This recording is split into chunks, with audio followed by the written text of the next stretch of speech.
Hello, Joel. Joel Edwards, thank you for being with me today for our interview. And been really looking forward to spending some time with you here, Joel, and unpacking your life from, we'll start right at the beginning and work through to today.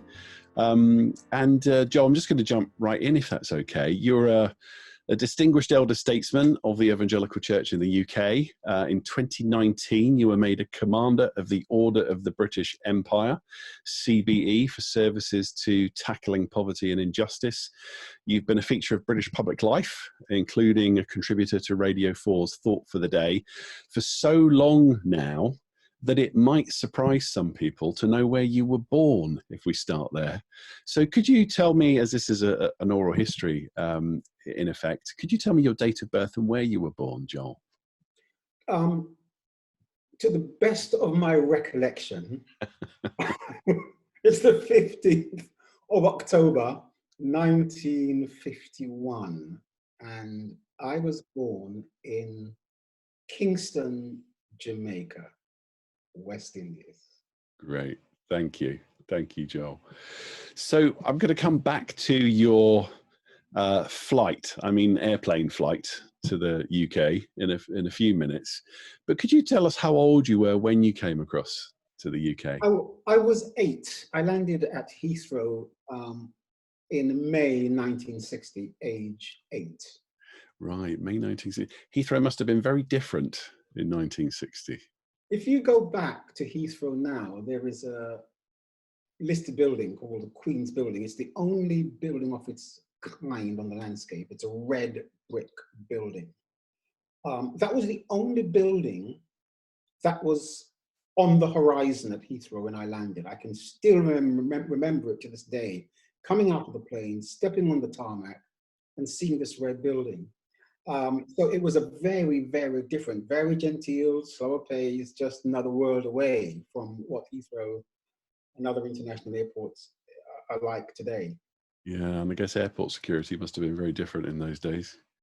Yeah, I was a little bit preoccupied at the time, so security wasn't top of my mind. But yeah, it would have been, you step off the plane and you almost step into the car. So very, very different. Can I ask you, what's it been like for you for all these decades? You must have travelled out of Heathrow a lot and just seen this accretion over time of its change. Are you, every time you go there, are you sometimes wistful when you look out and your inner young man remembers landing there? No, not too often. I think generally when I'm at Heathrow, you're too preoccupied with what you are about to do, to be too nostalgic about 1960. But like everything and everywhere else, the profile of the landscape in the city, what happens in your neighborhood and borough, everything changes at a rapid rate of knots. And Heathrow would be a part of that ever-changing landscape. So to that extent, there are those occasions when I spot the Queen's Building and I think, oh yeah, May 1960. But mostly I'm pretty occupied by the present. Yeah. We maybe should have a plaque on that building, the date of your arrival. My wife I think my wife's right. She said that airports are the happiest and saddest of places. She likes to watch people, she sees the tears of departure and the joy of arrival. And then I said, yeah, then there's all the other people in between who are just getting between meetings. Yeah. And I have had the happy privilege of combining both of those realities, because I prefer to get to an airport in really good time. Like many other people, it's your zoning out time when you can't catch you quite as much and you're preparing for the next thing. And I do love to watch human interaction in this very pressurized space called an airport. The goodbyes, the hellos, everything in between. And so, yeah, that's a very, very rich kind of experience as well. Yeah. Wonderful. So as a young boy, you'll no doubt have some memories of Jamaica. And before I ask you about your parents, I want to take a slightly longer view for a minute and ask you about your grandparents and the extended community that you grew up in. What could you tell us some memories that you have about them and any other relatives that stood out for you when you were a young boy? Well, this is really interesting, Jason, because I was only discussing this with my sister who comes before me last week. One of my difficulties now in being a grandparent is having to adjust to that role because I had no experience of hanging around grandparents. And so back in Jamaica, up to the age of 8, I have only one very vague memory of visiting my grandmother's, my maternal grandmother's home in St. Elizabeth in Jamaica, and rolling down this hill as a part of playtime during that visit. I have no recollection at all of my paternal grandparents. So grandparenting and the whole granddaddy, grandpa, grandma experience is totally foreign to me. I just don't get it. Yeah, so that's one of the huge omissions. And I think I missed out on something there, partly because of the fact that they didn't live near us and transportation wasn't particularly easy to get from Kingston in the town to country. That was quite a formidable exercise back then. But also, if you leave at the age of 8, you don't have sufficient time to accrue grandparent memories, I guess. Joe, you mentioned a sister. How many siblings do you have? What was the age range? I'm the last of 6 children. So I have a brother who's now passed, who was the first, and a sister who was the second child. Both of those have died a few years back now. And I'm the last of 6. I'm what they call in Jamaica the wash belly. The wash, but where does that come from? Wash belly, you're the last one out, so you tidy up before you. Oh, really? It's a very Jamaican thing. Wow, I would never heard of that. It's fantastic. Yeah. If somebody calls you a wash belly, it means you're the last out. Wash belly, you're the last out. What a lovely term. So there's some collective memory in the family then with your sister about the few years, from a few years before you, of what life was like. A few memories. It's sparse. It combines childhood innocence with a lot of pain. And the childhood innocence was about school. It was about the Union Jack in the corner of the classroom. It was about singing "I vow to thee, my country, all earth, the things above," and knowing that by heart by the time you were 8. It was about the sense of being a British boy, not black, not colored, British.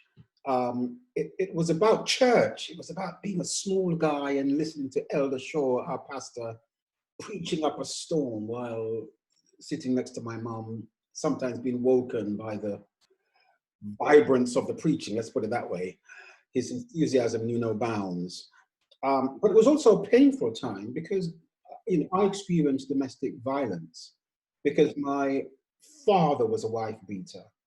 And so I have very poignant, very painful memories of hearing my mother being beaten and crying. And, at the age of 7, perhaps, thinking, if I were grown up, you would be dead. These were the kind of messages I was sending my father in my head while he was beating my mom. And so eventually my mother actually left to escape violence. So it was a very contorted domestic arrangement over the backcloth of a lot of innocence and school and all the rest of it. It's interesting, Joel. I mean, in the form of this interview, sometimes I'll make some connections with you. My mother was very domestically violent. My father took the opportunity to move to the Middle East with work when I was about your age. And I look back now and think the main reason he took that opportunity was to get away from the home. And of course, that intensified my experience at home, just got worse as a result. So if I may, so what was that? If I can ask you a little bit, if it's not too personal, as you've led us to there. So when your mother left, what was that like for you then? Where you were. How long were you? But I know, how long was it before you came to be with her, and what was that time like? Yeah, that day when she left was the world stopped spinning, because she did so in secret. She had to do so in secret. And I never ever heard the story of her final departure until about 20 years ago. So what happened was that one Sunday morning, she left to go to church, took my elder sister, told her along the way that she wasn't going to be coming back, that she had been secretly packing her stuff at my uncle's home for a while, oddly, and just never came back. So sent my sister back, committed to say nothing, and then waking up Monday morning to go to school and discovering that mum had gone. It was a Monday morning like no other. The world stopped and the sky came in, because suddenly your mother wasn't there. And she really was the bedrock of the family, economically, socially, in terms of, maternal care. Whereas my father was not a father. He was a man around the place. My mother had to assume that dual role. Therefore, her departure suddenly was really quite traumatic. Mm. And then what was it like for you, trying to figure that out? Did you have anyone to talk to? What happened for the next period of time in that environment? I think what happened was just that my sisters kind of assumed the role of caretaking the boy. And I really can't remember too much of it, because, once again, at that sort of age, there isn't a lot of dialogue, there isn't discussion, there isn't anyone sitting you on their knee and explaining in childlike, portions what had happened and how you're going to be okay and so on. So I think from that day onward, it was more a case of, when do we see mum again, really? And that was probably more subliminal than talked through at depth. So what awareness of faith did you have at that time, Joel, and what was the impact on it? Oh, very, very powerful, very powerful. Even at that age, church was a mainstay. So because I went to church with my mother on a regular basis every Sunday, I had, through some kind of spiritual osmosis, really drawn in a very deep spirituality. I think I also borrowed from her deep spirituality. She was a really fervent, praying woman. Loved the church, Elder Shaw Newtown Baptist Church. So by the age of 8, I loved preaching. I loved the sound of preaching. By the age of 8, I have these memories of these young men playing musical instruments, towering over me in worship, exuberance, excitement, aliveness in church. So all of that deeply informed me, not just at a theological level, it was far too early for that, but just the reality of God and the immanence of God and the effervescence of worship was really a part of my spiritual DNA. So, and Jamaica as well was quite a spiritual environment, very high levels of people attending church on a regular basis, 70%. So basically, everywhere you look, you weren't bumping into secularism, you weren't bumping into atheism, you were bumping into people who had a received understanding that God was alive. Yeah. So as you paint that picture, David Martin comes to mind. Some of his work on Pentecostal immigrant communities into London and islands. He uses this lovely phrase of islands of social care, and how communities, helped with education, immigration issues, schooling, family support. And I'm just wondering, was church like an island of social care? This cultural engagement, faith engagement, encouraging you in education. Was it like that, the church then? Once again, it's too early to be analytical about that. I think that was truer in London in my sort of formative years in the UK. But in Jamaica, no, church wasn't an island social care. The whole of Jamaica was an island of social care because, for a start, you know, everybody spoke the same language spiritually in terms of morality. There was no dissonance in the message you received from church or school or home. So there was a unification of values back then. And so there wasn't a sense of going to church to survive or to be reinforced with values which were not available to you during the rest of the week. So the whole island was a place of spiritual nurture and a sense of discipline and sense of belonging and identity. As a British boy with real spiritual values embedded in that. The two were inseparable, to be frank. Yeah. Well, that makes me think, it's not on my list of questions here, but wondering, when's the last time you went to Jamaica? And what's it like now? Oh, a very different place, as everywhere it changes, don't they? So the last time I went to Jamaica was 2 years ago. No, last year. And Jamaica is a very different place. It's become much more aware of its African heritage. It is still deeply Christian. Pentecostalism and charismatic fellowships are very dominant across the island.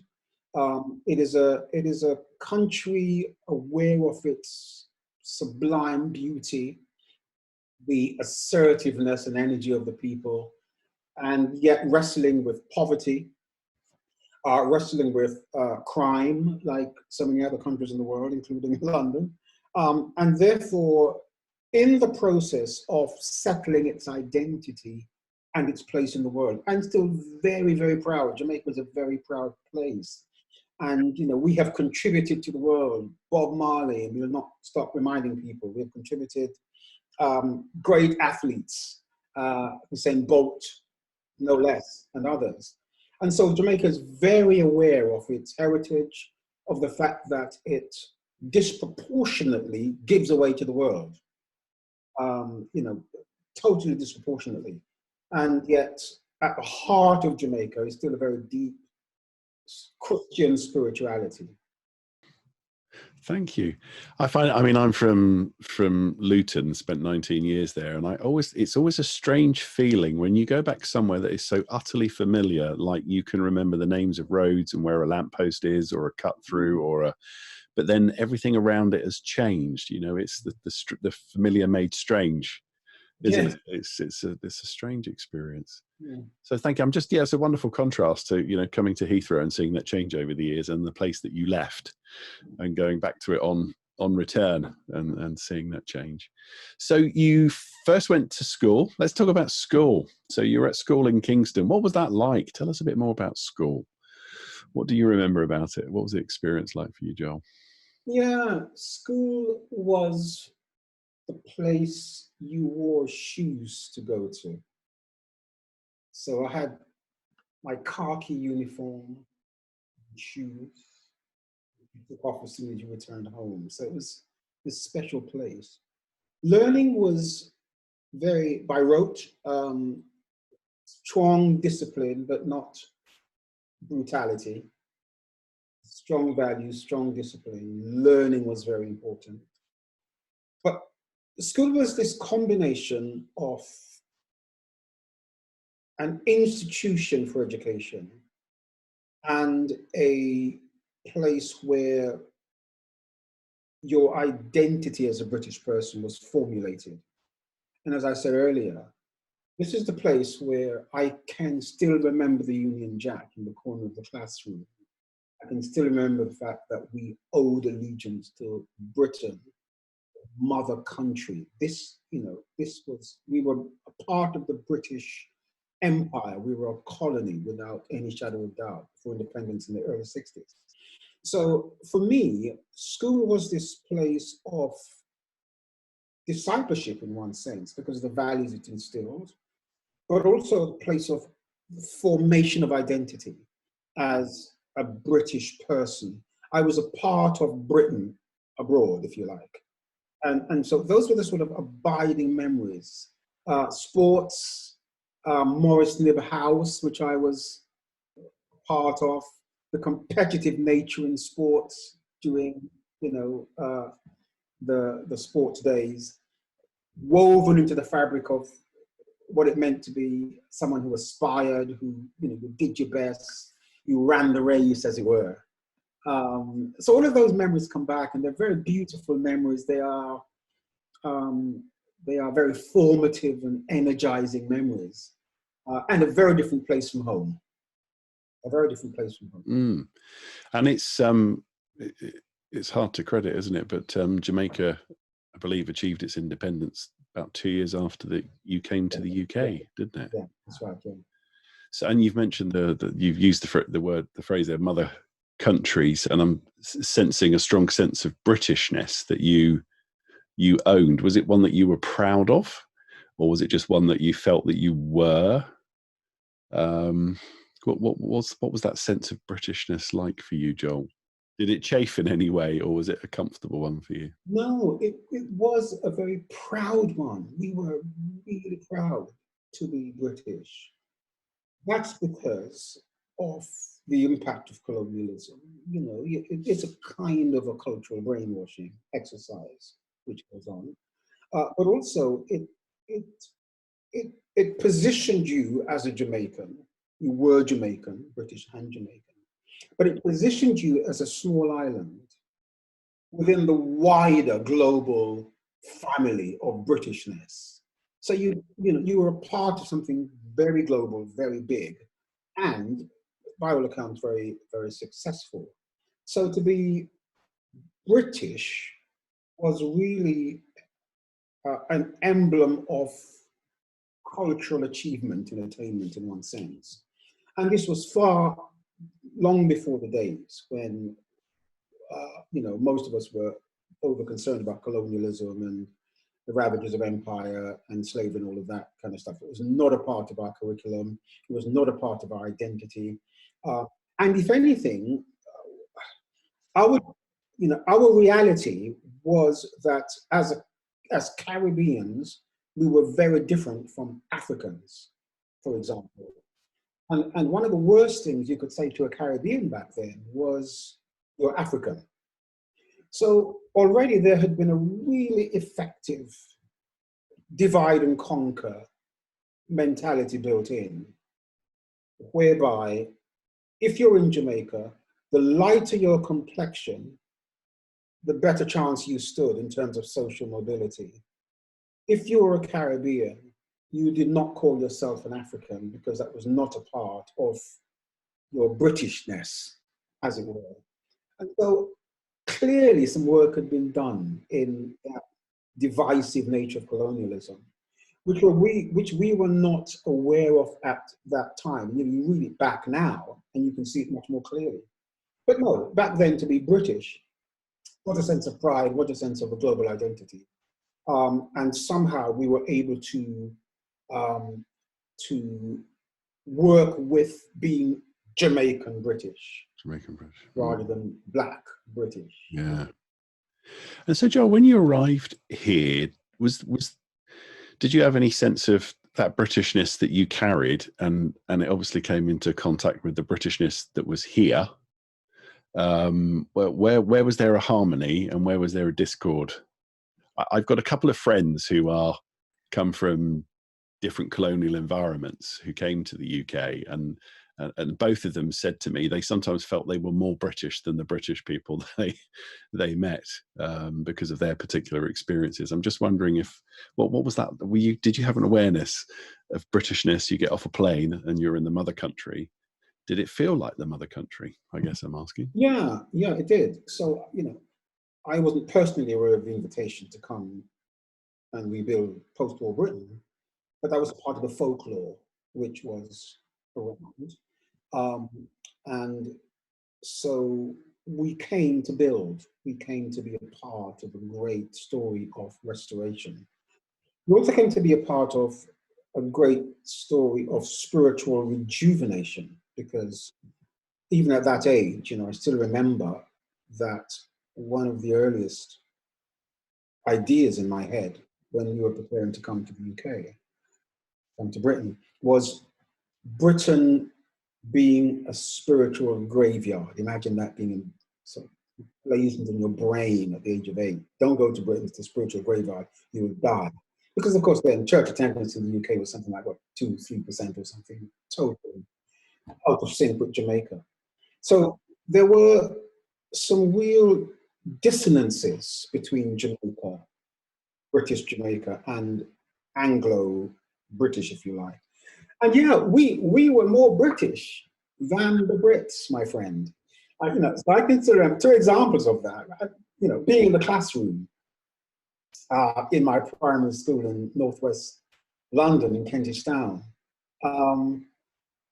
When we did Bible studies, I was amazed. My fellow students had no idea of some of the simplest biblical information, which for me was just, what does John 3:16 say? Maybe in the classroom I was the only one who knew that.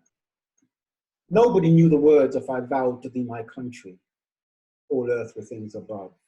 I could not believe that nobody in the class knew that. And I, as one of 3 or 4 black kids in the school, could recite by heart. And the real shocker, a story I often tell, was going to see 7 Brides for 7 Brothers when I was quite small with my sisters. And at the end of it, those days they played the national anthem. So at the end of 7 Brides for 7 Brothers, we stood up, erect and respectful. All the white folks walked out. And we thought, what is going on? How can you possibly walk out on the national anthem? Well, they found it quite easy to do because they didn't share the nature of our colonially induced Britishness. So there was a sense in which I think you can say that the dissonance was that our consciousness of being British, our incipient loyalty in order to be British wasn't required if you lived here and you were white and English British.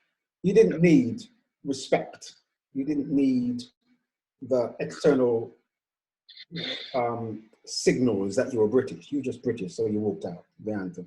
No, we were holding on to those things because this was a part of our credential, our British credential, that we honored the Union flag, we honored the Queen, we honored the memory and the reality of the Commonwealth. We were part of the colonies. So yeah, that was my first culture shock in coming to the UK. Gosh. So I know from stories that immigrants from the West Indies often say that they never stop feeling the cold in the winter. And that's something that, obviously you've already talked about how beautiful we know Jamaica is and the weather. Were there any other things beyond the Britishness, of getting here? Was it the rain? Was it the cold? What are the things that stand out to you as the... Yeah, for me, the cold, I never factored in the cold. I think maybe because you're a kid, you don't necessarily feel it in the same way as the seasoned adults do. But what stood out for me was the fact that visually, London was not what I expected at all. I had been fed this idea that houses in England were all detached, that every house in England was a cottage, and it had snow, and it had a robin redbreast on the pillar of the gate. That's because that's what the Christmas cards said. So my view, my visual London, my visual England looked like that. So I was one of those really shocked individuals who found themselves in a terraced property with half the buildings falling down anyway, post-war, and thinking, what on earth? Why are you putting me in a family, in a factory? Because my house in Jamaica was detached.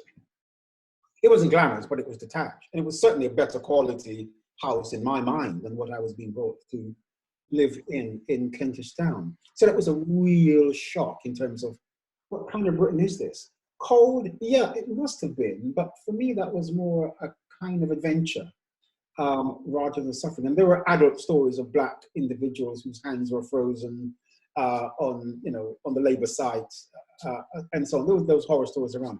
It wasn't a part of my experience in those formative years. There was a lot of excitement, a lot of discovery, but the shock of, you know, living in a factory as opposed to a cottage took a little time to get over. So you say, so Kentish Town. Mm.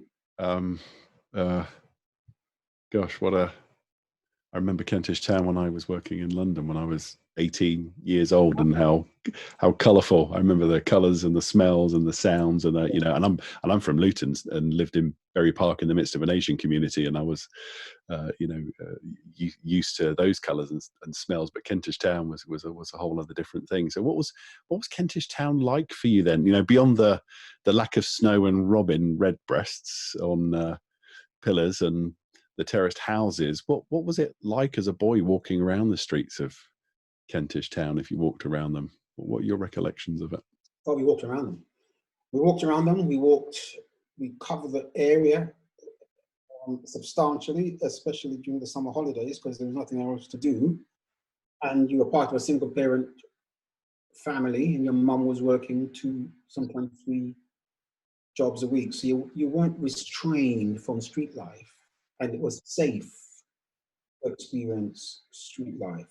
So Kentish Town was a massive playground of concrete, like you'd never experienced before, of wandering beyond the immediate constraints of Kentish Town, going up into Hampstead, of stomping, of finding things mischievous to do, going up Hampstead Heath, collecting conkers. Nobody did conkers in Jamaica. Collecting conkers, having conker championships. You know, all of those experiences in those early years, first 3 years or so, up to age 11 and a half when we moved, it was like a giant playground of discovery. You're a kid, and you are discovering the anomalies of a new world. And you are discovering in Kentish Town incipient racism, but you're not sure that's what it is because you don't have that vocabulary. You just know that you have 2 really good mates, Errol Rowe, who's a black guy, Martin Hollingsworth, who's a white guy. And Errol comes into your house, you go into his to play, you have a great time. If you play with Martin Hollingsworth, you never go into his house. You go to the door, you knock on the door, you say, "Hello, is Martin in?" He said, "Yeah, wait there a minute," but you are never let in. And there was always something of a distance between you and Martin in a way which there wasn't with Errol. And you were wondering how you shift your vocabulary when you're at school and playing with your white mates. So you have to begin to learn the language. You realize that if you're going to survive, you can't sound as if you're in Jamaica. So you begin to develop this amazing duality of identity, which all, you know, migrant communities have to. Where at home, you are utterly Jamaican. Your diet is Jamaican. Your sense of humor is Jamaican. You know, your language is Jamaican. You step outside the front door and you become another social creature altogether. You become Anglo. You have to speak Cockney. You have to relate jokes in a different way. You have to negotiate the word in a very, very different way to survive out there, and be able to, you know, to use social capital. You have to speak differently. So you begin to become culturally and linguistically bilingual without recognizing it, without realizing that this is what's happening. And it's okay, because that was a part of what it meant to be a Black British boy. And then you had to learn to deal with people playing with your hair. I had hair in those days. Oh, it's all woolly, it's like woolly. And you have to work out, is this natural? I mean, I don't play with their hair. Why are they playing with mine? But it was also a part of the social, transaction taking place. In the same way, I imagine that a white person walking into an African village would find their hair ruffled and their skin and pigmentation an object of curiosity, and the kids mulling around and poking them and seeing if the whiteness comes off, you know. So I experienced the contrast of that in my classroom. And so you're in class, this happens to you. You're in church, it doesn't happen to you. You're at home, that doesn't happen to you. And somehow you begin to learn or experience or develop this bilingual existence, which became very normal, because how else, you know, do you get on when you're outside your house? Yeah. So as soon as you said that, Joel, I've got two memories. I mean, like I say, I grew up in Luton in Bury Park. Most of my friends are Asian, and I have just realised as a child I had a flashback to a memory of one of my Black Afro-Caribbean friends of running my fingers through his hair, and he had oil in his hair. I remember that, you know, how you know whether that was appropriate or not. And another memory of being on an airplane. You talk about white. My children were all very blonde and blue-eyed, and we were on an Asian air carrier. And I remember for the whole flight, I was warned about this by a friend when we went on the flight. The Asian, especially the mothers who were on the plane, all wanted to stop and feel my children's hair, their long blonde hair. It's interesting that, I mean, beyond any issues of racism, just that sense of the physicality of contact that we want to make with things that are different, that we're engaging with, isn't it, as a whole? Yeah, I was reading a really great book, F.W. Hurst's British, B-R-I-T, and then in brackets, I-S-H, British. Very clever little book. And, you know, her story of someone who, a mixed race family, and discovering herself. So many parallels I found with her very powerful story told as a journalist. And I think, you know, the thing I have to negotiate with now as an adult, a senior citizen even, is how do I understand those social realities at the age of 8 to 11 to 12 to 14? Was it racist? Was it inappropriate for my classmates to be experimenting with my biology, you know, bits of me? And was that racism or was it curiosity? Well, it's very hard to read racism back into the experience of children discovering otherness and differentness, and to somehow demonize it in the context of 21st century anti-racist rhetoric and experiences in politics, isn't it? And for me, I am happy to look back at that period and say, yeah, it was weird. It was weird, but it was natural to children of that age to learn and to experiment with otherness in a way which they had no idea. It was wrong for Martin Hollingsworth's mother to stop me coming to that house. It was wrong for the adults to say to me, you're black, you're not coming in this house. Or you're colored, you're not coming into this house. That's wrong, that was racist. Was my fellow classmates' behavior racist?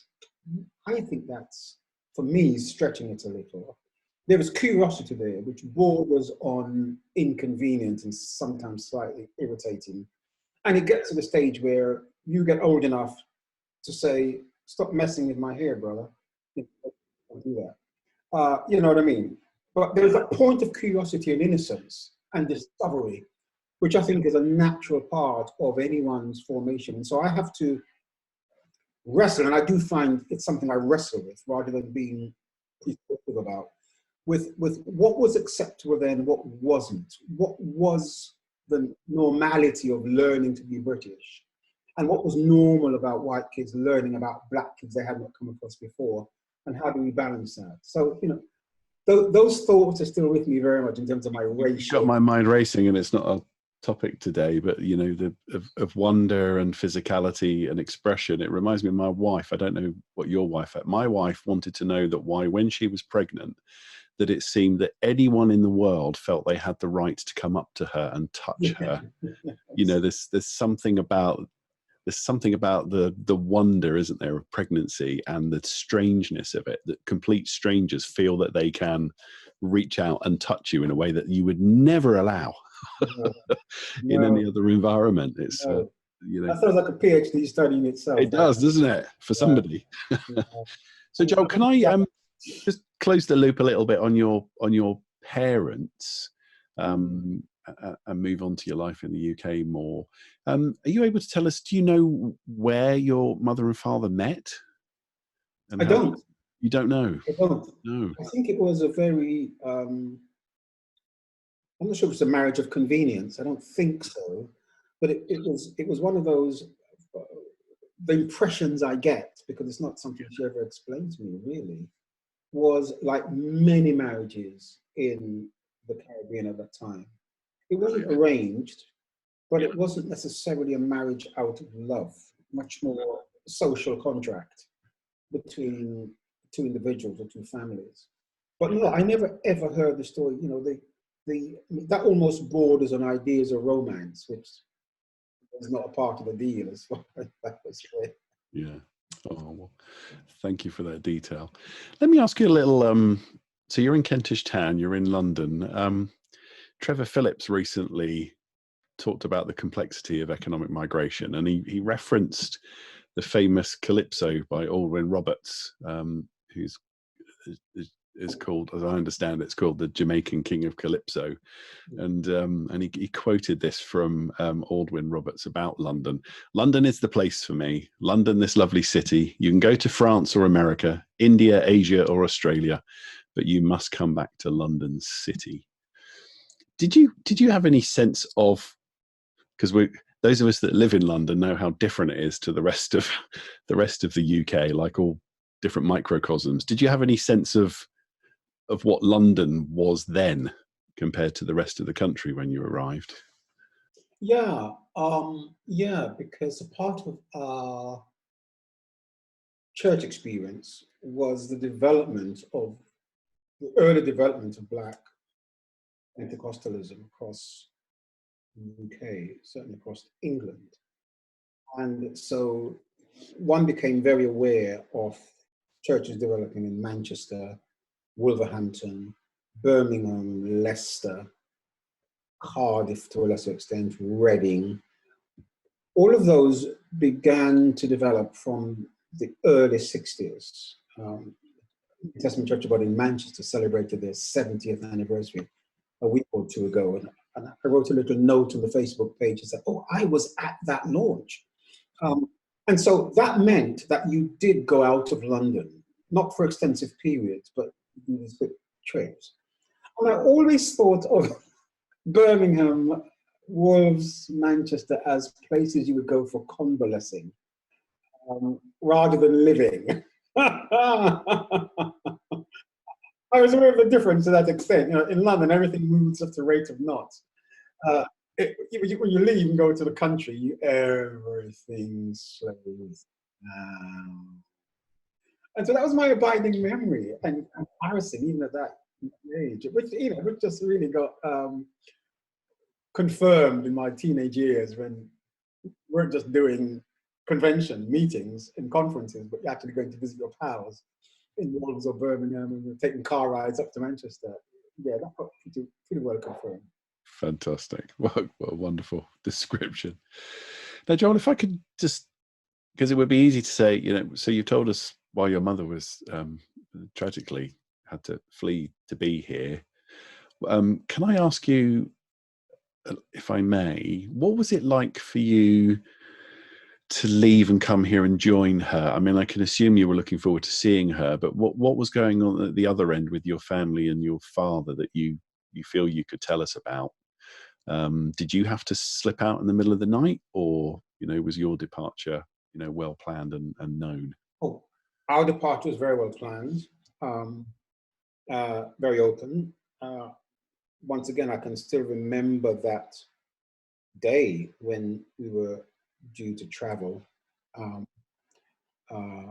My uncle came in his black Hillman minx to pick us up. I traveled with two of my sisters, on a BOAC flight, British Overseas Airways Corporation, the predecessor to British Airways. And on the veranda, my uncle, not my father, was tying my shoelace as I was bawling uncontrollably. It was my uncle who said, what are you crying for, boy? And I said, I'm gonna miss my friend, them. I'm gonna miss my friend, them. And it was my uncle who said, boy, friend easy for catch. We easily collect friends. That was his philosophy, and that helped me to make the mental adjustment. All of this time, my dad stood in a corner on the veranda. To this day, I cannot remember him saying goodbye. I can't remember him saying goodbye. My only memories, my only lasting memories, and I've said this to my kids, and I've said this publicly several times. My only lasting memory of my father was that on a Friday, he was a carpenter. He worked at a college in Kingston. On a Friday, he would come home with cheese in his saddlebag and covered in dust because he was a carpenter. So he would wait for him to come, raid the saddlebag, grab the cheese. Jamaican cheese is like no other cheese, wonderful stuff. I always remember him taking his trousers off and fanning it out to get rid of the dust. That was like a ritual when he came home in the evening.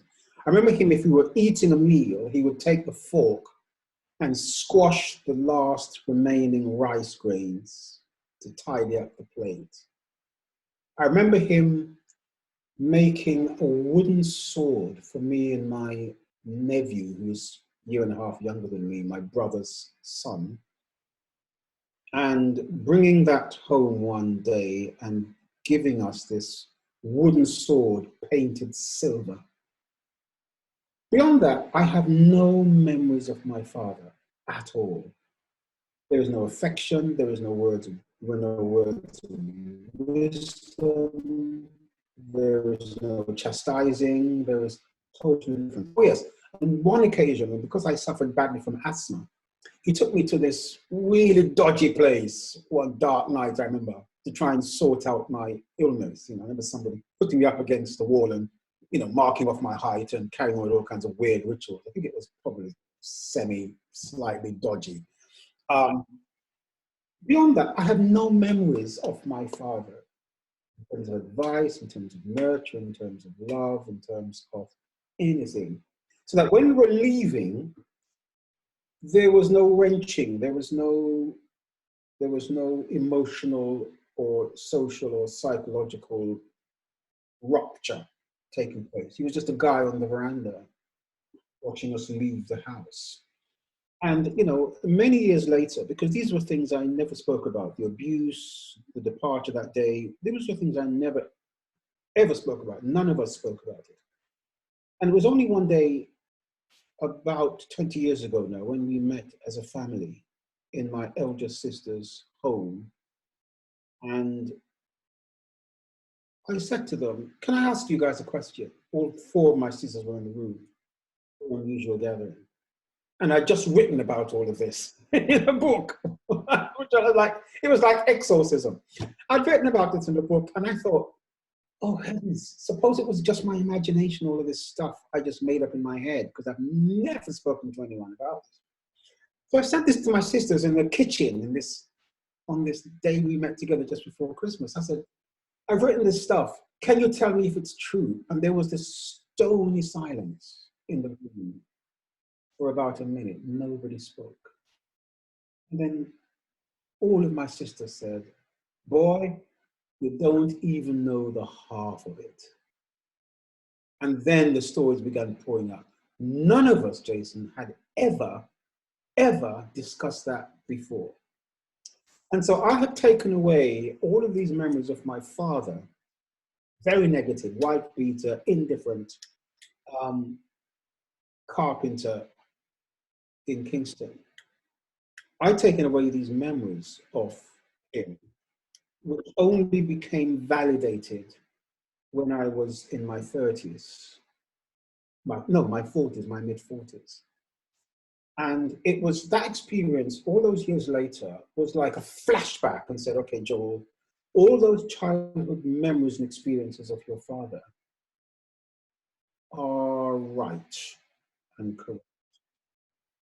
Maybe you can now speak about it with confidence and help other people to position themselves in uncomfortable relationships with their own parents, because what you experienced, traumatic as it was true.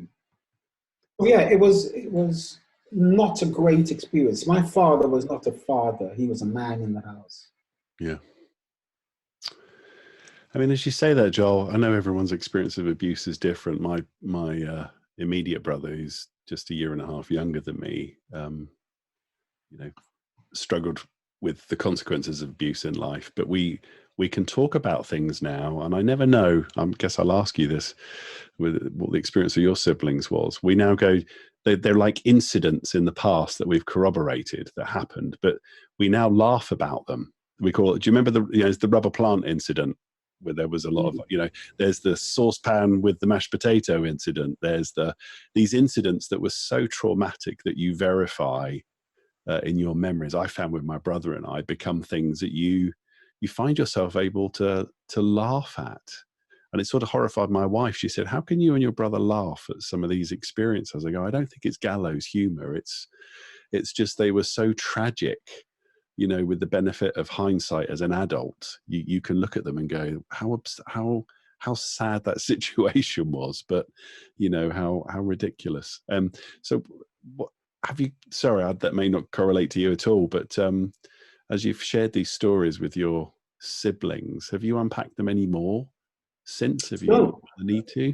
Yeah, occasionally when we meet now, we have a sort of a family gathering each year, and we come together and chat.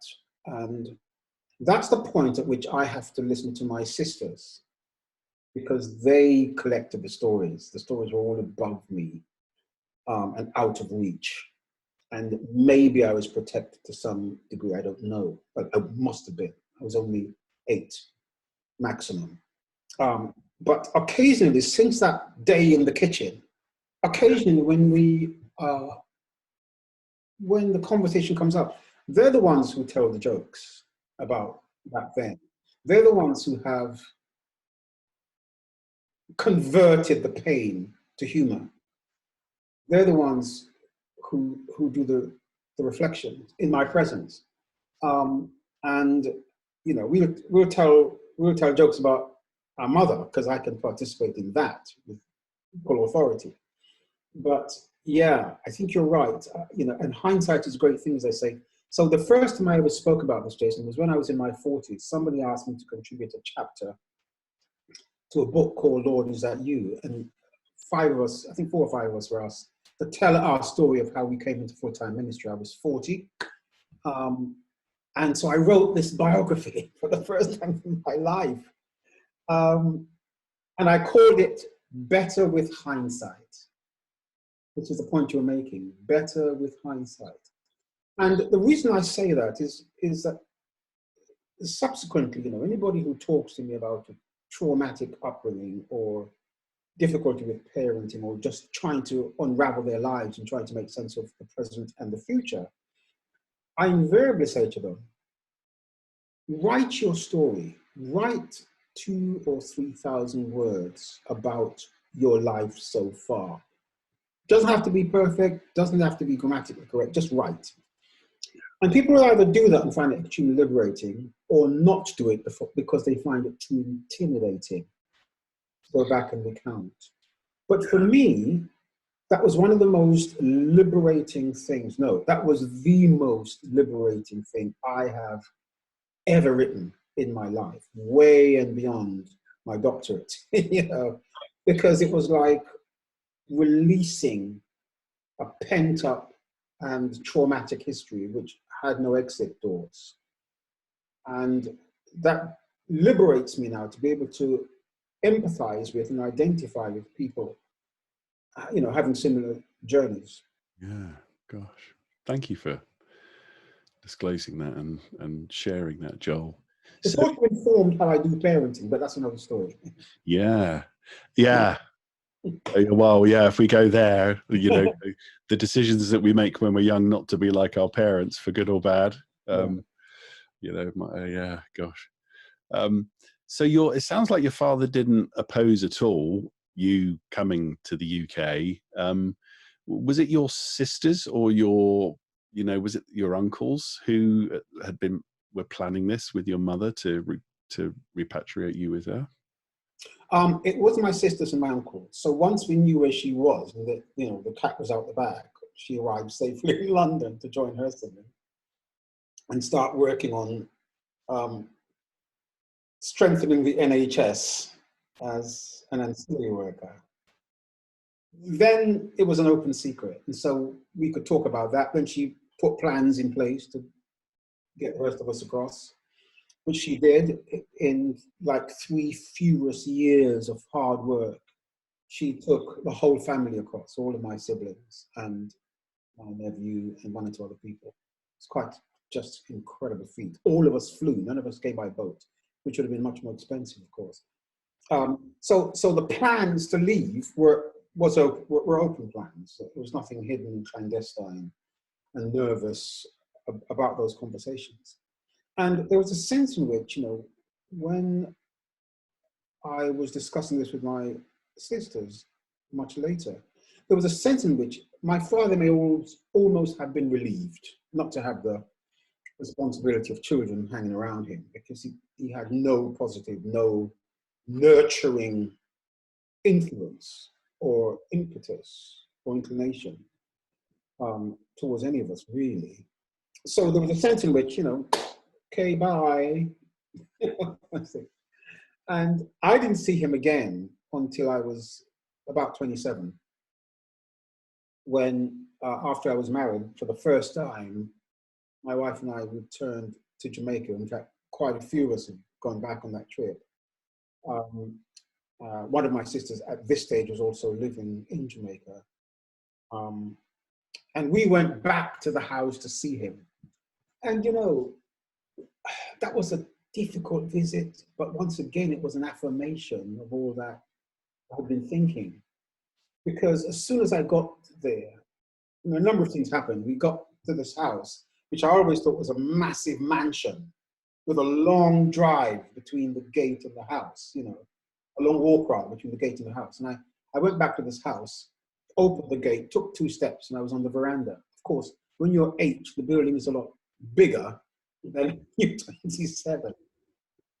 There was my father on the veranda. Hey, stranger, welcome. I can't remember if he knew that we were coming. But as soon as we got into any kind of conversation, it was to start condemning my mother again. What a terrible, wicked woman she was. And I thought, I haven't seen you since I was 8 years old, and this is what you want to talk about? You're not asking me about my wife, what I'm doing, what's going on, how is England? You never came to see us, you don't want to leave, you know. Nothing like that. He just went into a tirade about my mother. And I thought, okay, so I was right then. I was right. So yeah, that was the last time I saw him. And that was a strange experience. Again, I don't want to overlay too much of mine, Joel. My father, as I left the UK when I was about your age, and last time I saw him, I was 16, and I think I had notions of him being more noble. I thought my mother was so awful, and I didn't see him for 25 years. And then I remember the shock of meeting him and realizing that inner child in me that had hoped there was something there in him, it wasn't really there. And I remember that feeling of, yeah, I can hear that I can picture it. Thank you for sharing that. So can I ask you, so you get on this plane, you fly to the UK, at what point did you meet your mother? Was she at the airport waiting for you? Yeah, she was there with, oh my goodness, wow. Yeah, another of my uncles who collected, I think it was an uncle. Did she behave with British reserve at this point on seeing you? Were you Jamaican or British when you said hello to each other? Just human, just a mother reunited with her kids. It had no kind of cultural or national connotations attached. It was entirely maternal and human. So that was just a great, reunion. Driving the car would seem like forever to get from Heathrow to Kentish Town, and then arriving at this factory. I thought, no Robin Redbreast in sight, but that reunion was warm. How you had to re-engage because it'd been maybe 18 months, 2 years. How would you corresponded with your mother? Did you exchange by letter? letters? Yeah, wrote quite often. Yeah, and then my sisters would, give the updates and so on. Yeah, it was a lovely reunion. It was a parent-child reunion. She cried. You can imagine. Yeah. You rather poignantly described in painful detail that first Monday, when she had gone. Yeah.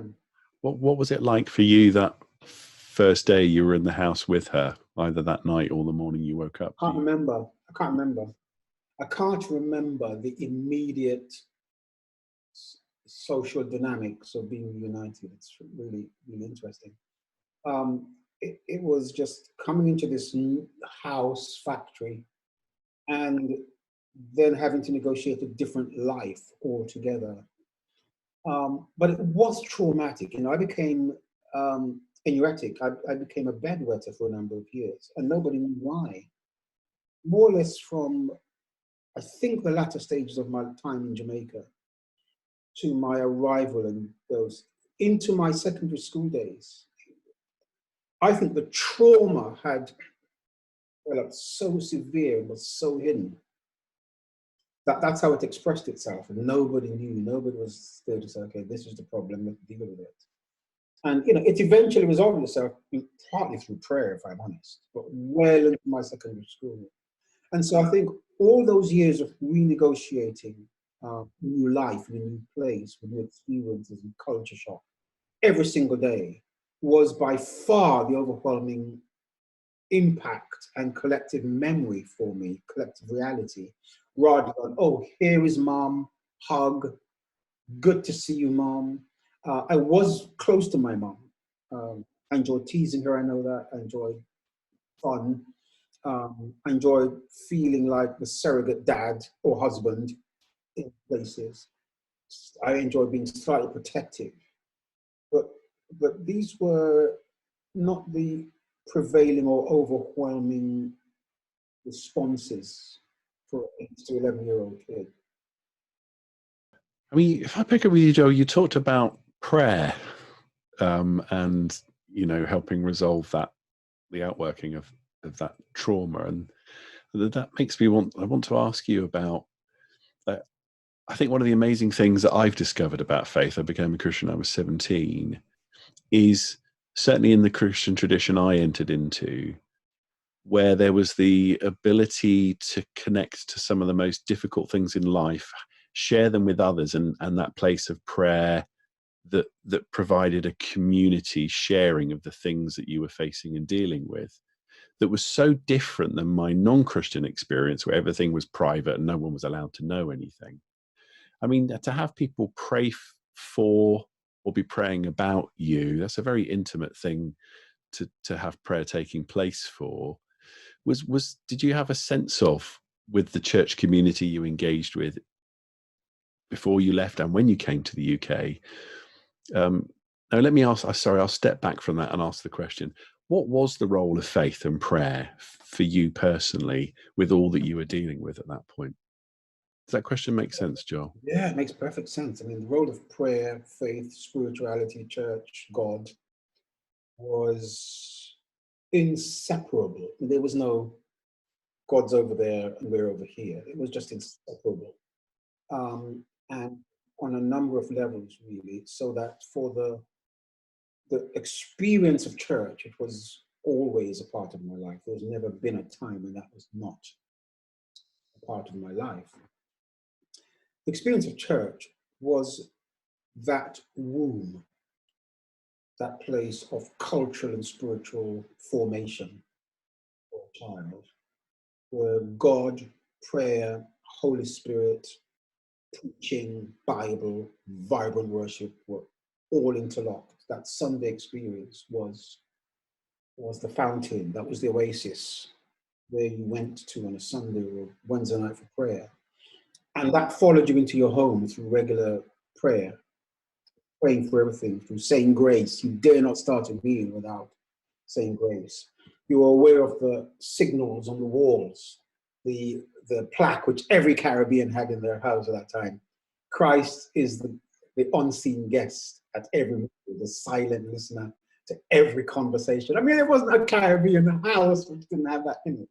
But there was a sense in which God was everywhere. Spirituality was woven into the very fabric of who we were. And in the church context, that reinforced your identity as a Black British person or a colored person of faith. That reinforced your identity as a child of God. We wouldn't have used the term Imago Dei, but that was central. It reinforced a sense of mission because, once again, as I often say to my colleagues outside of the Caribbean experience, when we came in the 60s, 70s, 80s, the mantra of the Black church was, who knows, but that God has brought us to the kingdom, the UK, for such a time as this. That text I heard on a regular basis in the life of the church. So we didn't interpret our presence in the UK as an economic necessity, principally. We saw it as a mission call. We thought God has brought us here to help Britain recover its Christian heritage, to help Britain come to its spiritual senses.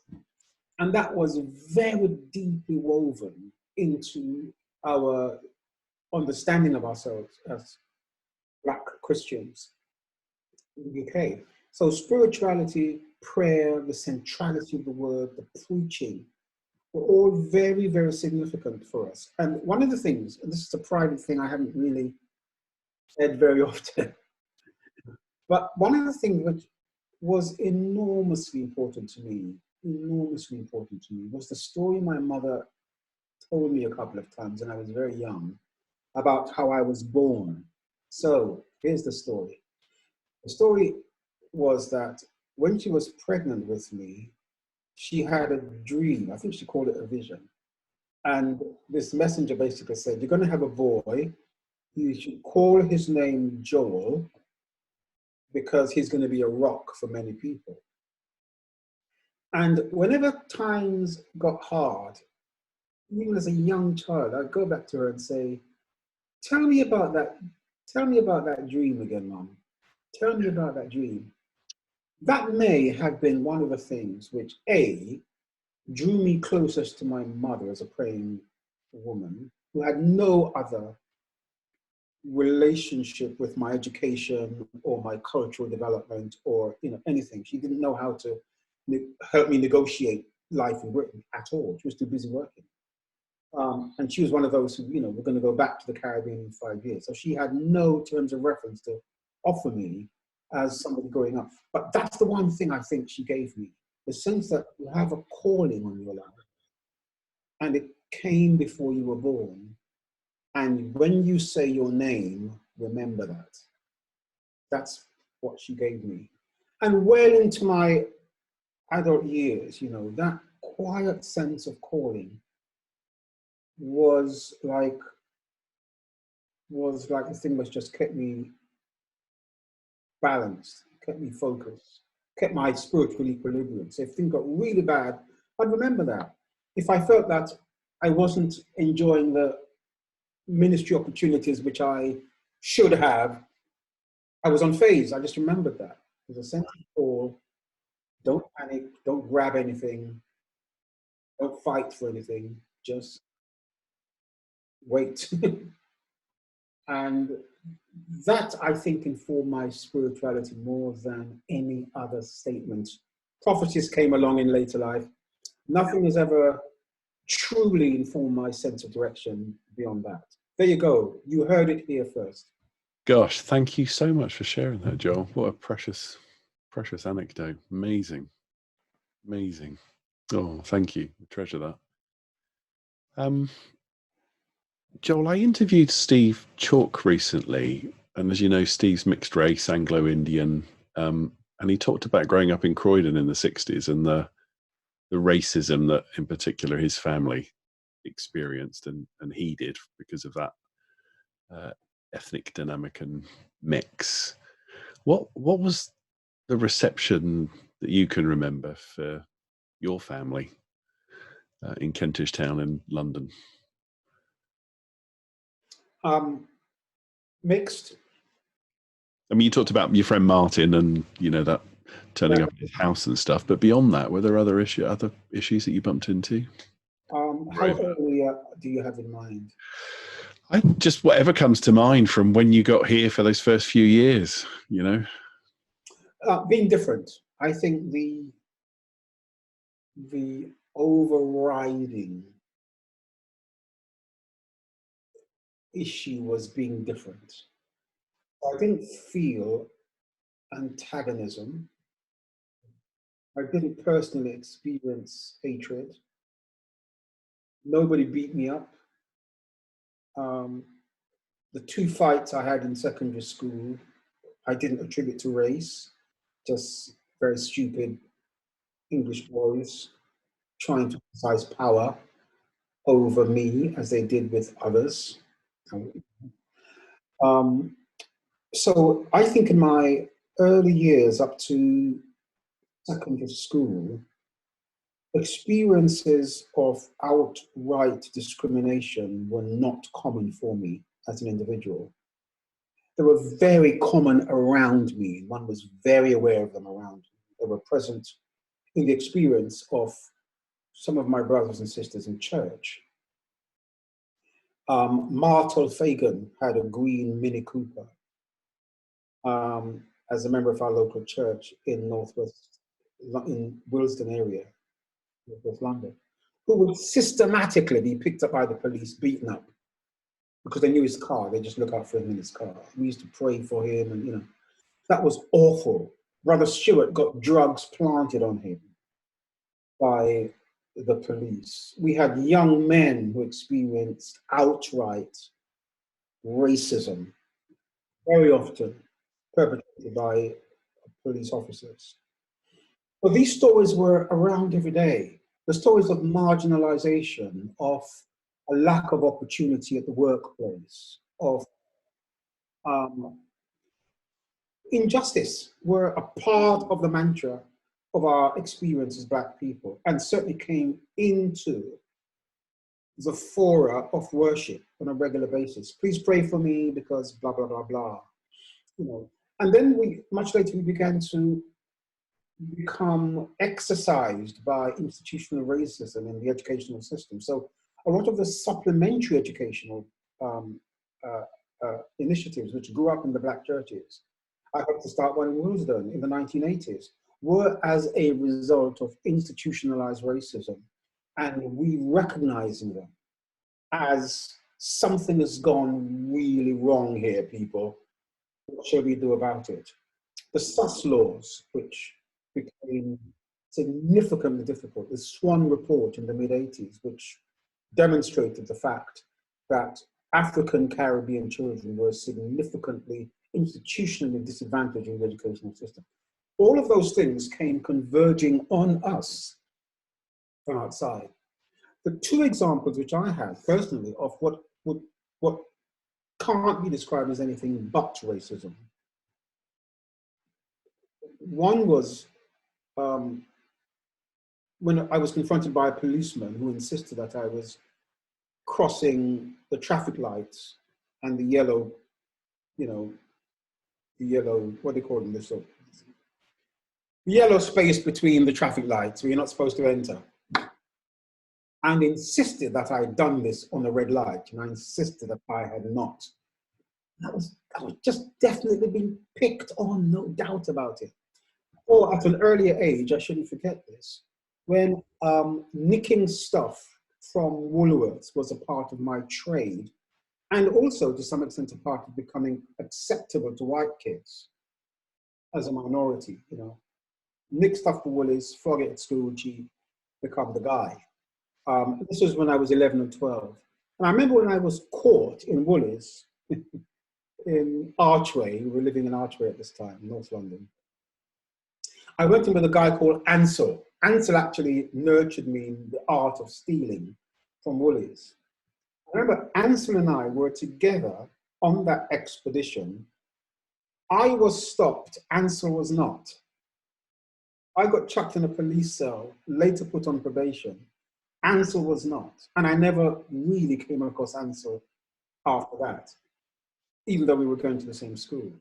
I always wondered, why did they stop me and not Ansel? That's weird, man. But beyond that, it's not racist. Well, that was the early example. Then there was the later thing with the traffic. The worst of all was when I was in the probation service, probation officer, doing my job. And there were lots of other skirmishes, but this was a really serious one where I went down to the cells to see a defendant. And the officer in charge of the cells decided to frisk me. And I said, I don't think you're going to frisk me. He said, I've got to frisk you. If you want to see your client, I'm going to frisk you. He frisked nobody else. I was the only person he frisked. I said, look, I've been coming down these cells. This was in Tottenham. I've been coming to these cells. I've been working here for months. I think it may have been a year and a half at this stage. Oh, sorry, it was in Holloway. I was working in this place for at least 2 years because I was a student there before. I said, nobody has ever frisked me. I'm doing my job. I'm a professional counselor. You let everybody else through here without frisking them. Why are you frisking me? Well, it's my job, mate. I can frisk wherever I want. And I took that right to the top. I insisted in seeing the chief soup. And then I discovered the extent to which the system just closes down around the offender. That police was never, ever reprimanded. I was never given an apology, but it was recognition that maybe he was a little bit enthusiastic, Mr. Edwards, blah, blah. That for me, that was the worst example I have personally experienced in blatant racism. There's been a mixture of me being very aware of this stuff around me, some experiences of it, but boy, nothing like some of the stories we could talk about. Oh, well, thank you for sharing those, Joel. For me, I'll just ask you a bit more about church. Something you said earlier, you said about 70% of the population in Jamaica attended church, and you talked about the mission of coming to not just to rebuild England, but the spiritual graveyard as it was. But you are quoted as saying, that the 1 hour services that you came across in the UK would have just been a warming up point for you in church in Jamaica. So in terms of that, I was going to put words into your mouth. Might have been a bit more lukewarm, the kinds of services. So what you start to settle in here, you're finding your place in churches. Where was your spiritual home at that point? Was it in Afro-Caribbean churches, or were you participating in, a local Baptist church at that point? No, I came straight into the embrace of a Pentecostal church, New Testament Church of God. We were over in Kilburn at that time. Yeah, my reference, the 1 hour warm-up preaching exercise, is in response to this idea that Black churches have only come about because white churches rejected them. And that's just not the case at all. I find that a little offensive, if I'm honest, that statement. Certainly born of ignorance. The truth of the matter is that if you were Anglican in Jamaica or anywhere across the Caribbean, you would have probably been used to a 1 hour service or a 1.5 hour service, as Anglican, everything. So you would come here as an Anglican or a Baptist, you'd be used to the kind of formation, the liturgical formation of being a Baptist or a Brethren or an Anglican or a Catholic. And your problem was that you came from Jamaica as a Baptist to a Baptist church, or an Anglican to an Anglican church, and you were confronted with blatant racism. Please don't come back here because the congregation is not uncomfortable when you go away. So some of those people either left church altogether, became very disillusioned, or maybe they ended up in a Black church setting. But if you came to the UK as a Pentecostal, from Jamaica or the Caribbean or elsewhere. And you came into an Anglican church where it was all over and dusted in an hour, and the preaching was never more than 15 minutes tops. And the preacher read meticulously from his notes, which he'd prepared for the last 2 weeks. And you came with this roaring Pentecostal fire thing, where your services last for 3 hours. I mean, 3 hours. Where you could sing a chorus for 20 minutes non-stop, no problems. One chorus, 20 minutes non-stop, and you're just getting into the groove.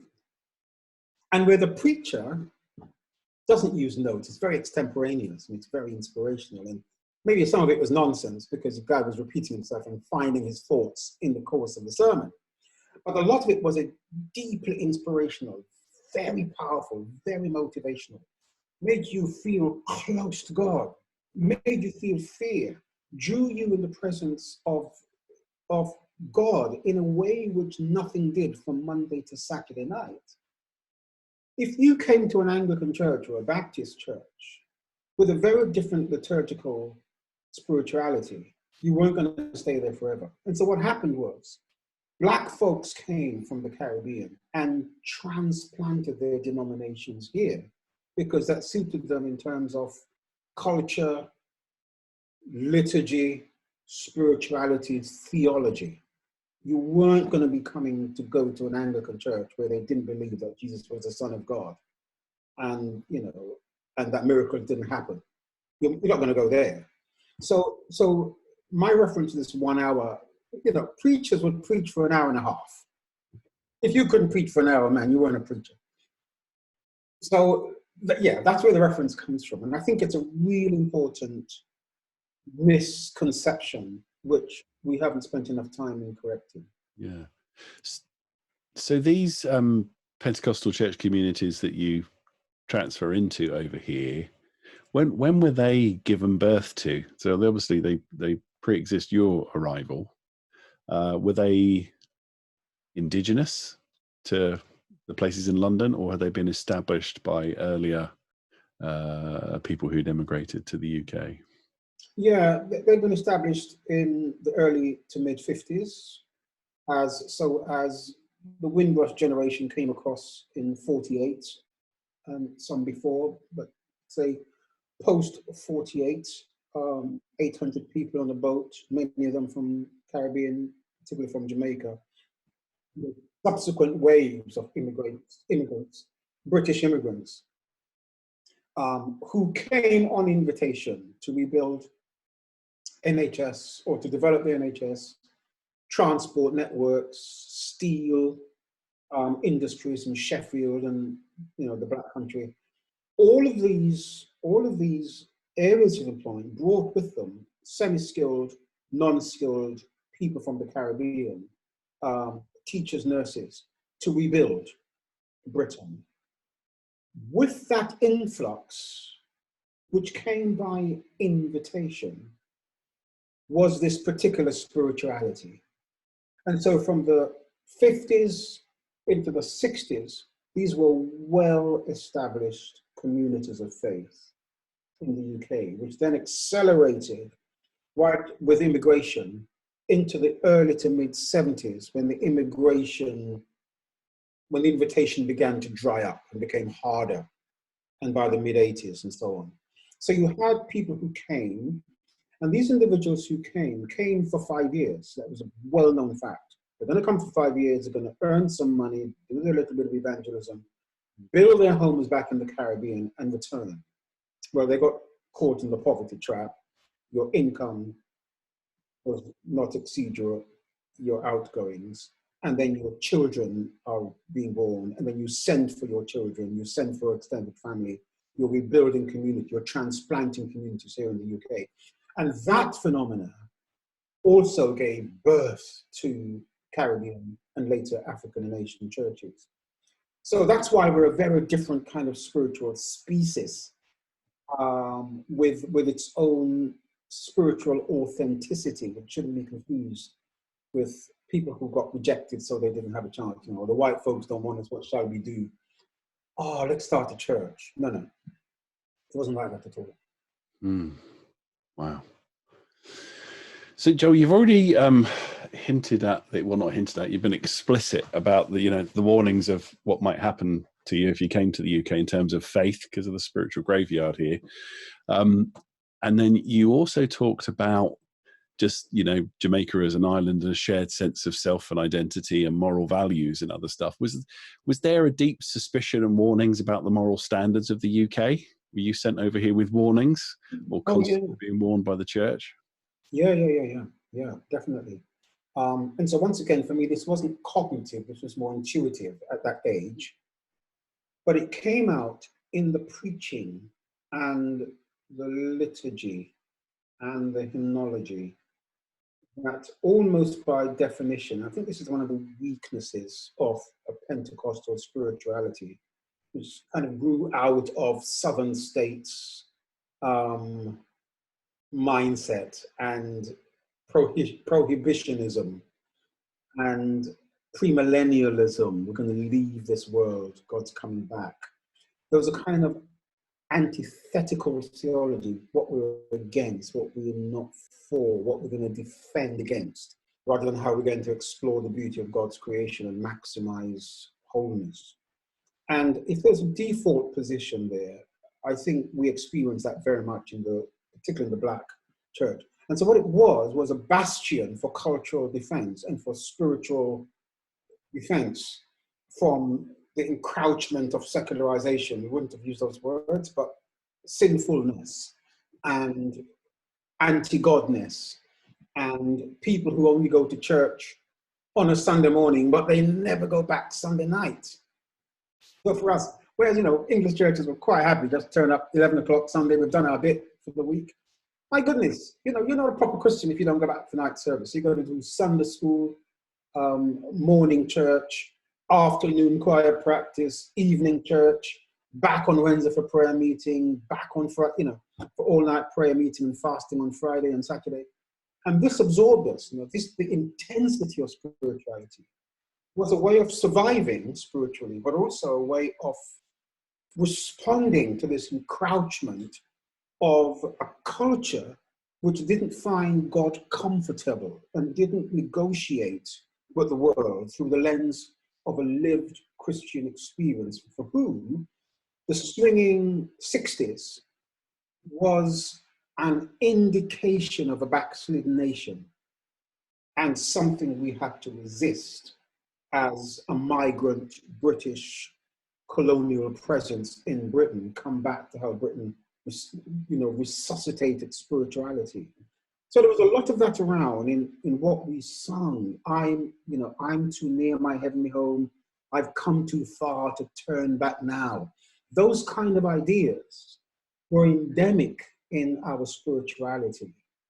And that was informed by a spirituality here, which we confronted, which we felt was below par, shall we say. Yeah. Gosh, thank you. Just a little segue here into something different. I understand from research for the interview today that you are musical. You have some musicality in your life. Can you tell us about that? What instruments do you play? Any instruments, Joe? Well, it's all very relative now, isn't it? You're laughing. No, I was privileged to be on, I think you could say, the front end of the gospel, the Black gospel. Really. So the first band I was in was a thing called the Sounds of Zion, which was very denominationally based, New Testament Church of God. So it was really a bunch of guys twanging away enthusiastically on our instruments, and I played the guitar. And the Sound of Zion was, it was fun. It was experimental and it was fun. And my love for the guitars would have been then was a part of my spiritual formation. The guitar, it's another set of interviews if you like. But the guitar was very instructive in my life in a number of ways. But certainly the musicality helped to bridge beyond just New Testament. So when you went to the concert venues, it wasn't just New Testament people, it was Church God of Prophecy, it was Seventh Day, you know. So the music was not only for liturgical purposes, it actually helped us to look outward beyond the particularity of our own denominational experiences. The second thing it did for me was when I went to London Bible College, now London School of Theology, I also messed around with the bass guitar a little, and all my friends, you know, thought I was fantastic bass guitarist. They just said, wow, this guy's so cool. That's because they hadn't really come across any bass guitarists. But during my latter stages, my last year in LBC, 1975, we formed a band of 4, and we did a little bit of a tour with Youth for Christ across Europe. So a guy called Ken Nanigan, who is Indian, he was then head of Youth for Christ India when he came to LBC. Steve Goddard, the Steve Goddard, and a guy called Ewan Russell Jones, who very good friend, we've done some work together subsequently. The 4 of us, 2 black guys, 2 white guys, so we called the band Zebra, which we thought was extremely clever. And that was another experimentation with music, learning again how through music you can do cross-cultural, you know, relationships. And music took me to Europe at that stage in 75, 76. And then I was a part of a band called Kanos, which I helped to sort of found. And Kanos became sort of semi-pro. We did Greenbelt, we did the equivalent called Camperland in Holland. We were together for about 3 or 4 years, we did an album. And I didn't realize at that stage the extent to which this band was so influential in informing and infusing so many current musicians. So my friend Basil Mead, who was a part of Kanos, keyboard player, Basil was, you know, a Hammond C3 organ. Nobody has played a Hammond C3 like Basil Mead. And Basil left the group to start LCGC Choir, which is, you know, celebrating its 30th year now or something, and still going strong. So yes, I was a part of the front end, if you like, of the formation of Black British gospel, which is just great for. I still have a guitar, I have a Les Gibson. We look at each other quite often, and he helps me now to relax a little from time to time. But you know, I always knew that I wasn't a proper musician. And when I say that, people think I'm being ever so humble. No, I did well in my time, because once again, you know, in the land of the blind, one-eyed Jack is king. I was that one-eyed Jack. So I still love the sound of guitar. I'll stop and pay attention. A good lick, you know, is being played. But yeah, it's been a thrill and a joy. So as you powerfully shared you talked about the power of music and reaching out culturally, and I mean that whole time in the 1960s and in the 70s, you know, some of the greatest rock musicians of all time from mainly working class families, you know, came from the UK. Were you very aware of that scene? What was that like for you? So your musicality and reaching out, and did it fuel things? Were you aware of that explosion of music at that time? Yeah, definitely. I mean, it was also a very interesting time for us because, you know, there was a theory that the devil had all the good music. And so if you were an aspiring musician in the 70s or 80s, 60s, but certainly 70s or 80s, you would very quickly exhaust the skill level within the church. And if you wanted to go beyond that, you had to go to Eric Clapton, you had to draw from Wes Montgomery, you had to go to Jimi Hendrix, you had to go outside the church to listen and develop your art. You had to do George Benson. So once you once you experimented with those sounds and then incorporated Bob Marley back into the church, that was a very uncomfortable ride in those days. To play reggae in church was like anathema, because that was Rasta. The church does not do Rasta, it's very antithetical to Rasta. So that was a really important time of learning. But we also then began to see the extent to which so many Black artists came out of church. Still, Misha Paris, you name them. They've all come out of the womb of the church. And so the church has been a massive gift. Many bands out there, and they just learned their craft from within the womb of the church. Yeah. Oh gosh, great anecdotes. Thank you. So Joel, thinking about school, talked a little bit about the contrast and being in your English education system. What was it like for you as you came near to the end of school when you were deciding, what you were going to do? How did school finish for you, and how did you end up in the choice of career that you made when you left school? Yeah, school was a long and lonely enterprise. It was long because I was there until my third year, sixth form. I didn't go to a sixth form college, I just stayed on at school to do my A-levels. And so by the time you're in your second year, sixth form, all of your original mates have left a long time ago. They all left 2 to 4 years earlier. So you're almost on your own. I think the second thing which made school long, but also privileged, was that I had accrued quite a bit of responsibility as the sort of senior statesman of the school by that time, because not only had I become house captain, I ended up in my last 2 years as school captain. And that was weird because I'm one of maybe 4 or 5 Black guys in a school of 1,200 boys. I'm one of a handful of Christians in the school. It's a rough tumble school in North London. And so you have to carry your Christian values with you, wear them on your sleeve, so everybody knows you're a Christian, but actually you're not participating in everything, even if you're overseeing it. So I have to plan the annual Christmas party where people are going to come to get legless, chase the girls, and generally have a lot of fun. You're planning it, but you're not a part of it.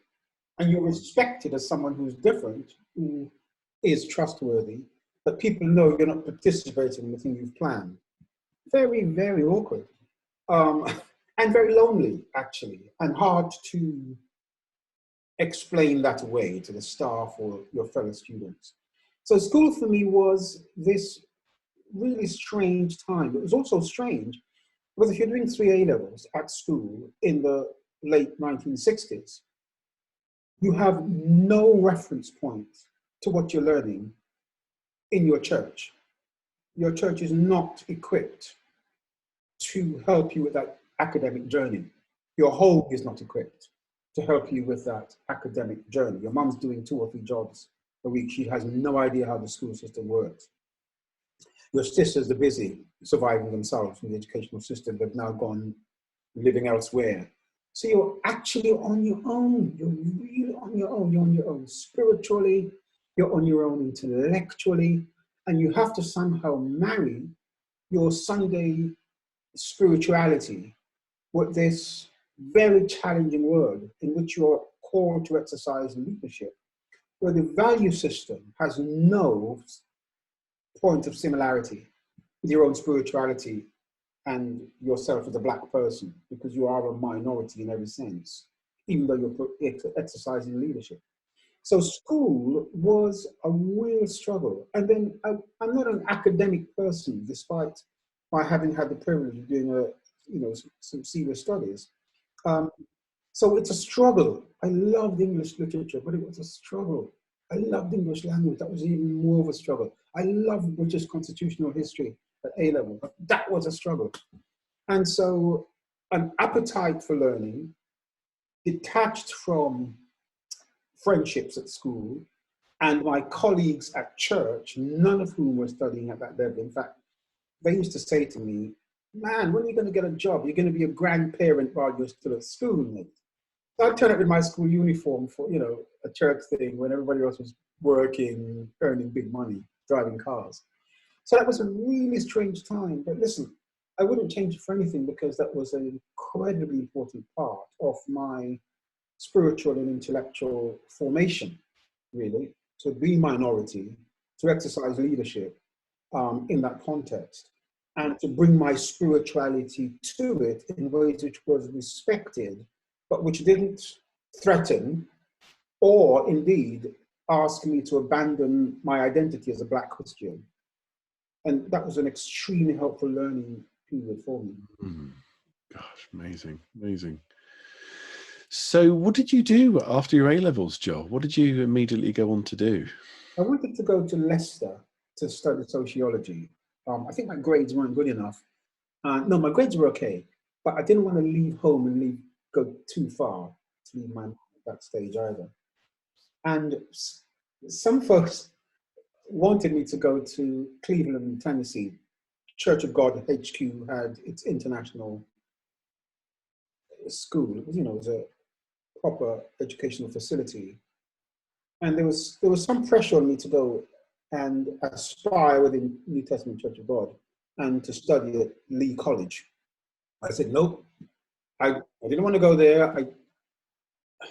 If I'm really honest, I felt that the level of discrimination which was in the church, white-led in the States, no access to international leadership by churches outside of America. I didn't want that experience for myself. And so I didn't want that experience myself. So very late in the day, my pastor discovered London Bible College was starting a brand new degree course in theology, CNNA course in theology. And I remember I must have been the last person Gilbert Kirby, the then principal, interviewed, because it was late summer. And my mental image of that interview and my acceptance was like, you have to go through a door where the shutter is coming down and you slip under just before the shutters bang behind you. That's my kind of emotional recollection of that process.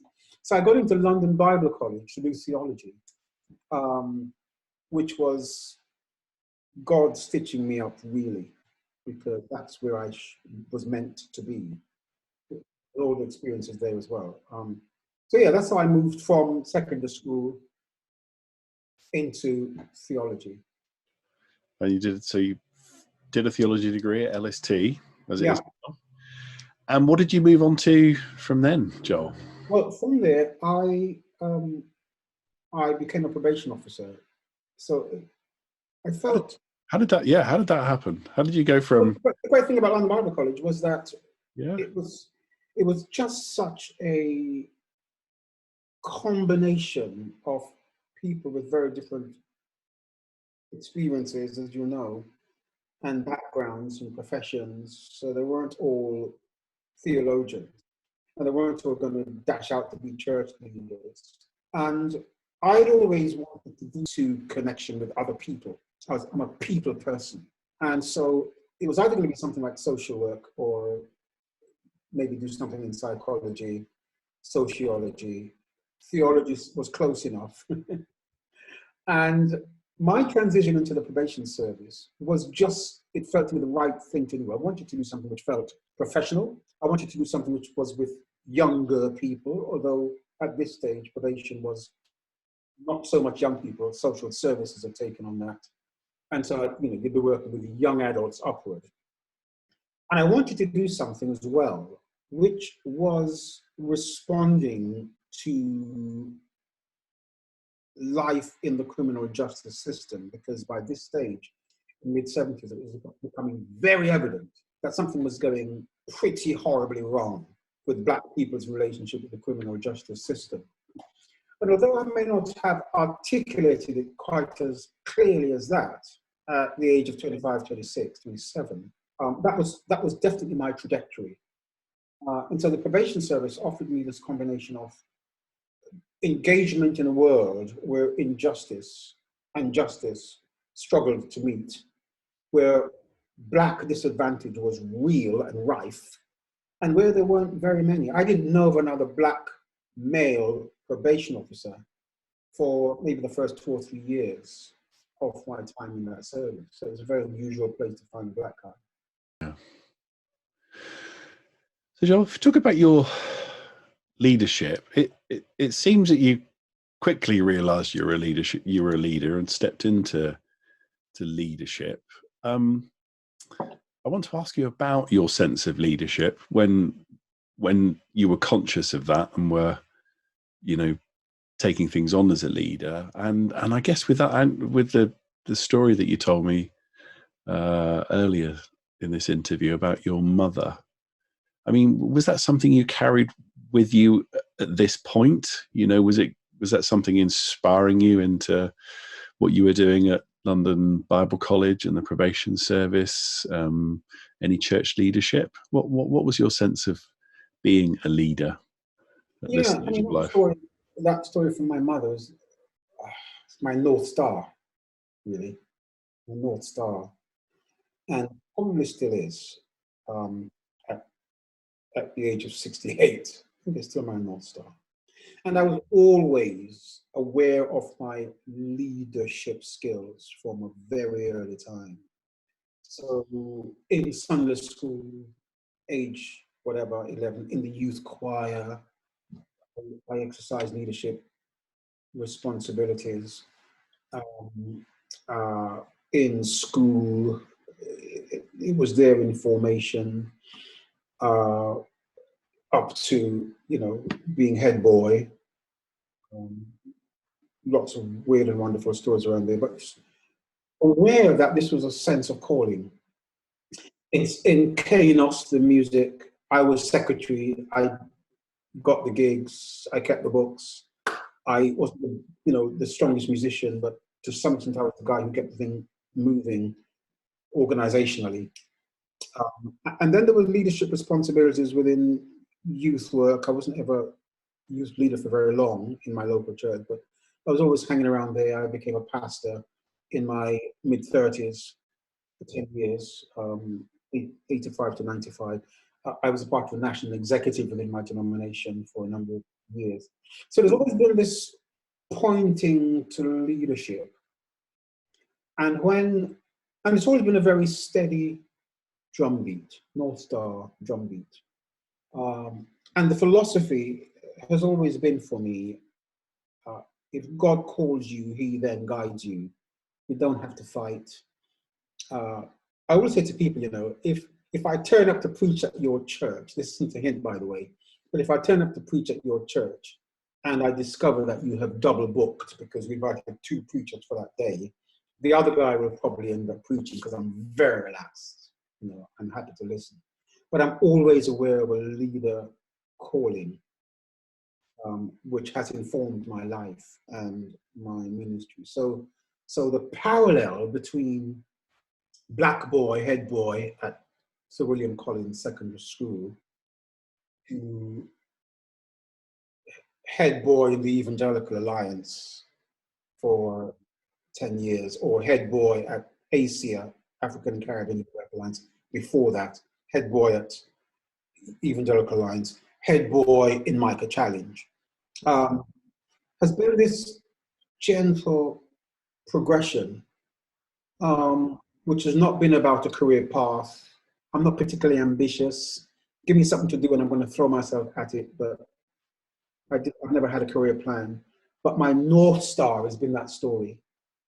The drumbeat has been what's been happening as God has called me into leadership roles, usually totally outside of my comfort zone, always outside my comfort zone, always.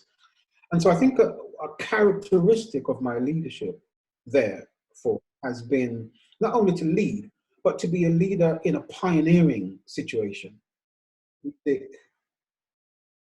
Probation, ACEA, EA, Micro Challenge. You know, I've always somehow been experimenting with ideas and structures and activities, which hasn't quite happened before, and for which there is no solid roadmap. And I've just had an incredibly blessed and privileged life, really. I still pinch myself to think, how does a boy from Kingston get to do all of this? But still, you know, my really close friends will know my self-perception is still, here is an 8-year-old guy from Kingston, Jamaica. What's he doing in this room? How did he get this job? And it's the drum beat. Yeah, that's your calling. It's the North Star. Oh gosh, how beautiful. So beyond that obvious self-awareness, the drumbeat, your North Star, and moving forward and moving into these things in the way that you described, Joel, were there people around you that saw that calling and leadership potential in you, that mentored you and spurred you on into those things? Is there anyone that stands out for you who was, if anyone did do that for you? Yeah, always, Jason. I've never been on my own. So my mother, you know, helped with the North Star. And I think the next person in line would have been Sister Mackenzie, God bless her soul. Our Sunday school teacher, youth leader, miserable, Lord. Everybody knew Sister Mackenzie, Lord, not Sister Mackenzie. But she nurtured us. Sister Mackenzie taught me about public speaking by giving us recitations to do and insisting on the youth choir, you're going to sing this solo and you're going to play your mouth organ and you're going to be able to stand up and teach a Sunday school class. Sister Mackenzie nurtured me in leadership more immediately than any of my pastors did, because she gave me hands-on leadership experiences. And then I did have some very good pastoral friends within my own denomination. Rudolph Kennedy, who was a great friend, we used to talk about jazz and music and theology and stuff when I was in my teenage years. And he later became my pastor. He was a great mentor, the guy who I heard preaching, and Kennedy could preach for an hour and a half. Incorporating Greek classics, Hebrew and Greek and science into his sermons. Unusual in that setting. So he was a great mentor for me. Then there was Ira Brooks, a radical, came into faith in later life, was my pastor and friend. Ira Brooks was like another father to me as well, just fantastic. And then there was Philip Mohabir, who worked with Clive Calver, my predecessor at the Evangelical Alliance, to bring me into the African and Evangelical Alliance, African and Caribbean Evangelical Alliance. It was then called West Indian Evangelical Alliance. And to draw me into this bridge building between black and white evangelical Christians, and also community building across the black Christian community. There was nothing like it before occupying this space. It was a very unique space. And it was Philip Mohabir whose fatherhood, his spiritual fatherhood, drew me and helped to nurture and develop me. So all along my pathway, I have had these individuals, others besides, who have spotted leadership, nurtured it, encouraged it, and sometimes given me opportunities to exercise and to develop that leadership, those leadership skills. So yeah, never been on my own in that regard. Always had some good company to help me along. Well, you nicely brought us on. I was going to ask you about how you end up as General Secretary of the African and Caribbean Evangelical Alliance. We'll come back to that in a second. Just a little interim question here. Do you have any, and again, it's a massive question to ask you, what awareness did you have of your theology? You know, what was your theology at this time, broadly, in terms of your understanding of faith and church and culture? What were the strengths of it at this point in your life, and any limitations that you can see as you look back now to it? Yeah. So I was a Pentecostal by intuition. and a certain amount of information which came from the pulpit, rather than any sort of detailed theological inquiry. Oh, and I forgot, for a number of years, I also led the Bible school, in New Testament Church of God Bible School. At its zenith, we had about 100 students, 3 nights a week, 8 members of staff, and I was principal for that for a couple of years. And this was after London Bible College, so this would have been 1978, for about 6 or 7 year period. And London Bible College was the first real experience of rigorous theological engagement with my faith. So up to this point, before I reached LBC in 1972, I thought that God was definitely Pentecostal, preferably Black Pentecostal. I didn't think that other theological positions were really worth taking very seriously. Anglicans were on the edge of the map of orthodoxy and acceptability to God. Catholics had no chance at all. And the Baptists were okay, Methodists were a bit dodgy, but Pentecostals were, that was it. And pre-millennial, London Bible College shook me up quite a bit and taught me to ask critical questions of my faith and my belief systems. And I think from that point, I have become an inquiring Pentecostal. I would say I'm still very much committed to Pentecostalism theologically. I'm not as sold out to a premillennial position as I would have been before. And I'm a little bit of an agnostic in terms of the prescription of the coming of Jesus back to earth. I'm willing to not know things. And at 68, I really couldn't care less that I don't have the details pinned down. I'm not bothered anymore. And anybody who can, do the theological symmetry, great, God bless you. I don't feel I need to know it as well as you do. But I'm convinced of his coming again. I am convinced of God's mission in the world. I'm convinced of the place of the Holy Spirit. I'm convinced about the credibility of the rightness and the theology of the baptism of the Holy Spirit. I'm totally sold out to conversionism. All of those things I am more committed to than I've ever been, but I'm happy to let the secondary things pass me by and to treat those as really important intellectual and theological discussions to be had with brothers and sisters across the spectrum of the Christian faith. But I'm not going to die on some of those hills anymore. So I think my faith is informed and continues to be informed. It's being informed now increasingly by elements of the Black theology, by elements of Black Lives Matter. So the journey continues with ever increasing layers of exploration and inquiry and uncertainties and frustrations and joys and second opinions, So it's a great journey. Mm. I'm looking at your CV, Joel, and at the overlap between the I mean, the CV's incomplete because being principal of a theological institution, managed to knock that one off my CV here. I've got you whilst you're a probation officer, you are simultaneously at some point the senior pastor of the Church of God Church, and then when you become General Secretary of the African and Caribbean Evangelical Alliance, it looked like there's an overlap between you being the senior pastor of a church and that role. So these roles were all overlapping. Have I got that right on your CV? Well spotted. So I've never had a full-time job. I've always had 2 or 3 things running concurrently, yeah. Yeah.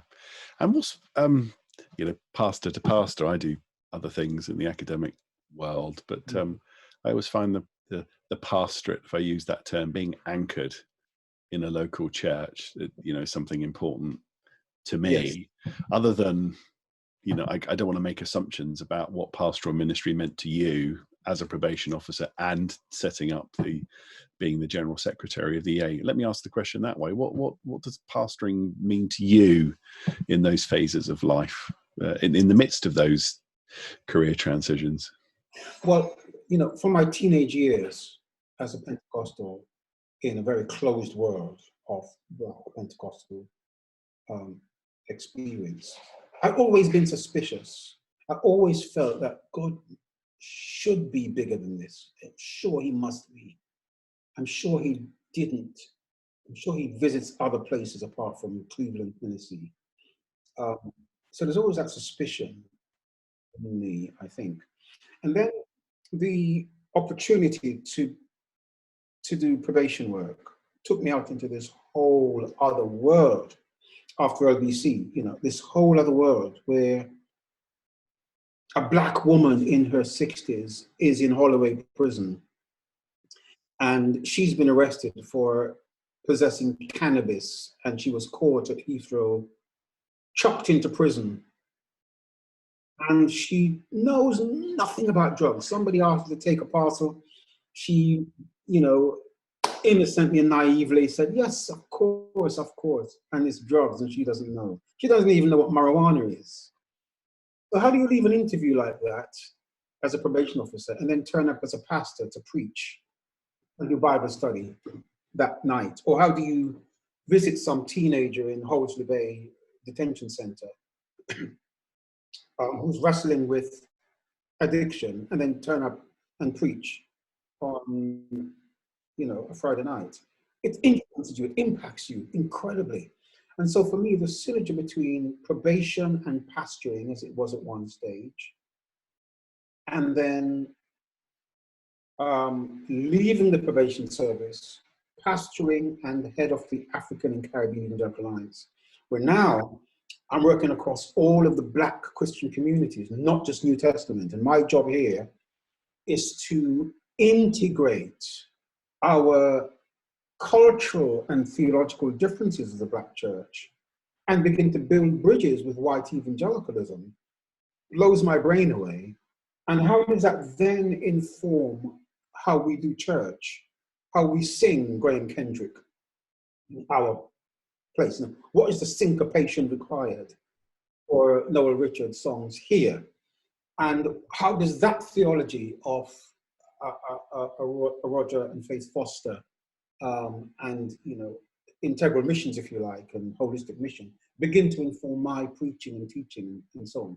And then beyond that, as a pastor and now UK director for the Evangelical Alliance, going to Wales and Scotland and Northern Ireland and seeing this diversity, how does that inform me as a pastor rooted on the ground and beginning to help evangelicalism recover its confidence in the social implications of the gospel? What does that have to do with my preaching and teaching and pastoring and meeting people's need and hurt and pain in East London?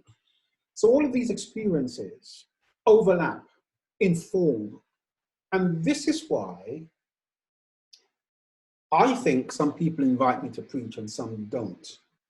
Because I find it very hard to turn up at a church and just preach about getting blessed out of your socks and an individualized, marketed sermon, which is all about God's blessing for you without any sense of contextualizing your faith against the political and social and cultural realities of 21st century Britain. I can't do it. I don't know how to do it. And yet, at heart, if you say to me, what is your principal calling? I'm principally a pastor. I just describe myself now as a pastor on the loose, so that my pastoral skills and interests are pastor at large. But that makes people think I need a bigger, you know, I'm too big. A pastor at large, a pastor on the loose means I'm a pastor in the Evangelical Alliance to my staff and to the churches I work with, government people I bump into. I'm a pastor in Micah Challenge when I'm at the UN or elsewhere. I'm still a pastor. And being a pastor doesn't make me a soft option on issues of justice. It just means I see it through pastoral lens. Beautiful.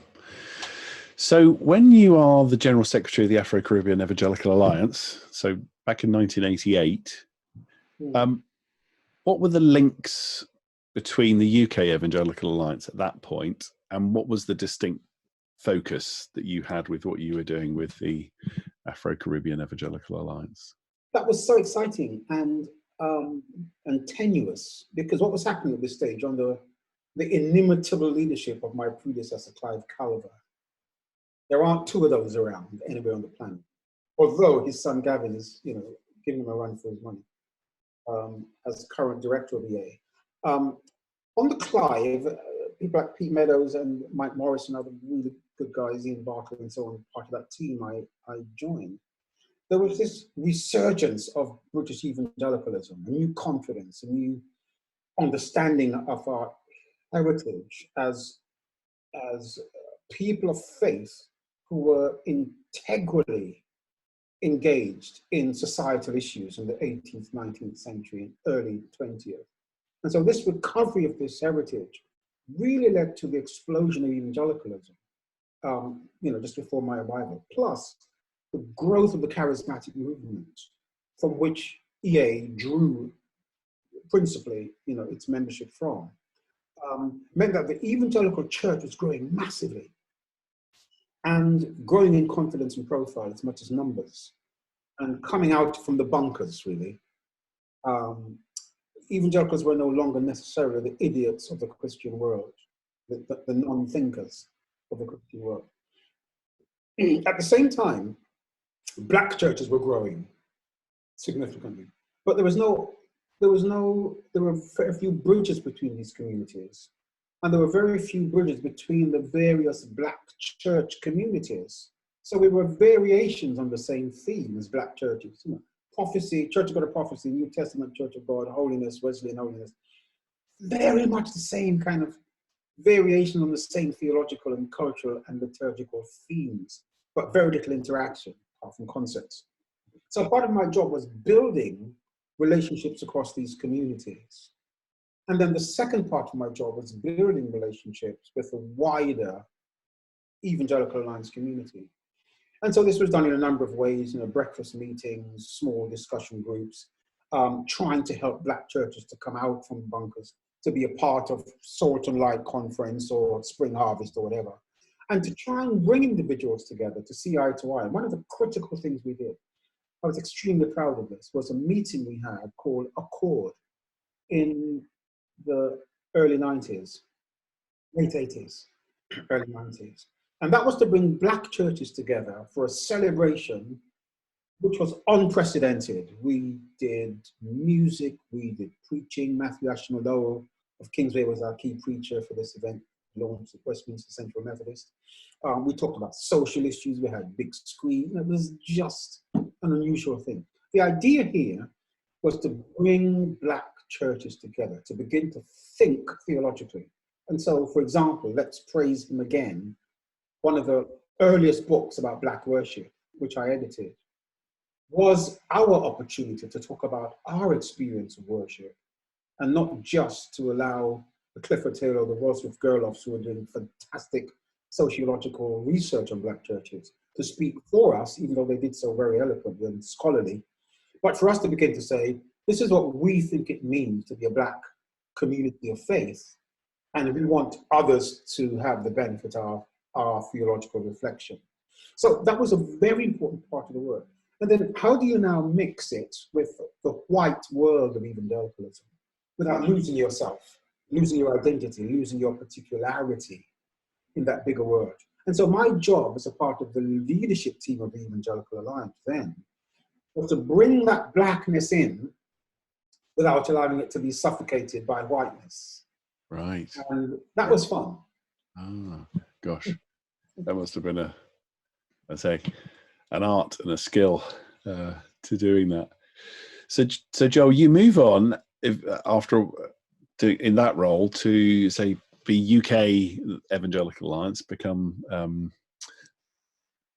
UK director, and then eventually general director.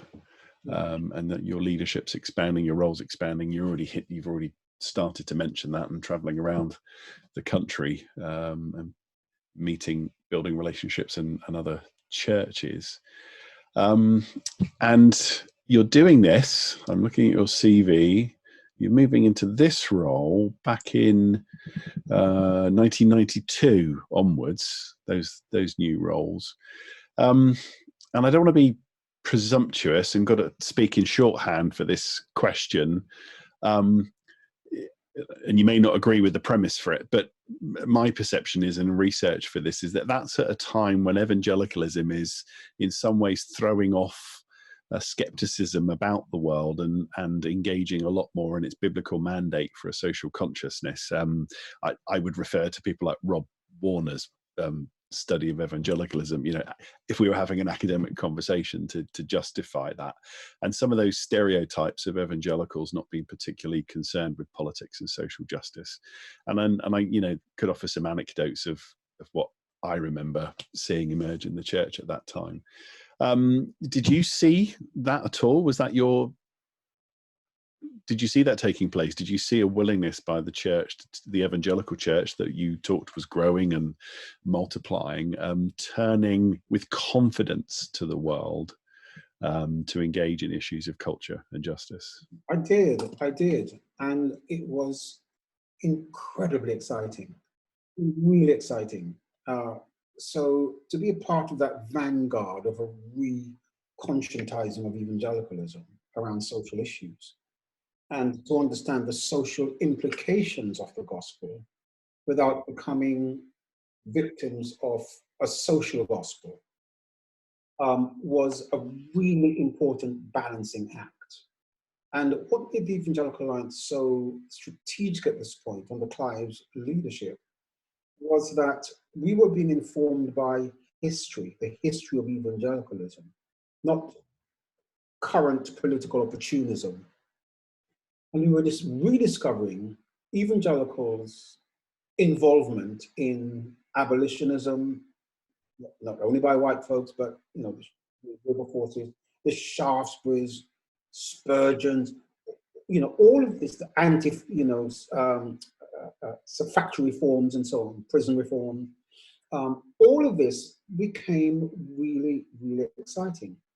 And it was this history which helped me to understand my previous work as a probation officer. So the mantra of the probation service back then was to advise, assist, and befriend the offender. That was our official mantra.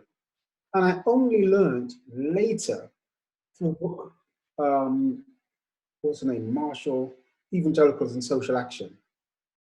I only learned then in my Evangelical Alliance days that the probation service came out of prison missionaries who went to prison to advise, assist, and befriend the offender. I wish I knew that when I was training in a very secular, hostile environment.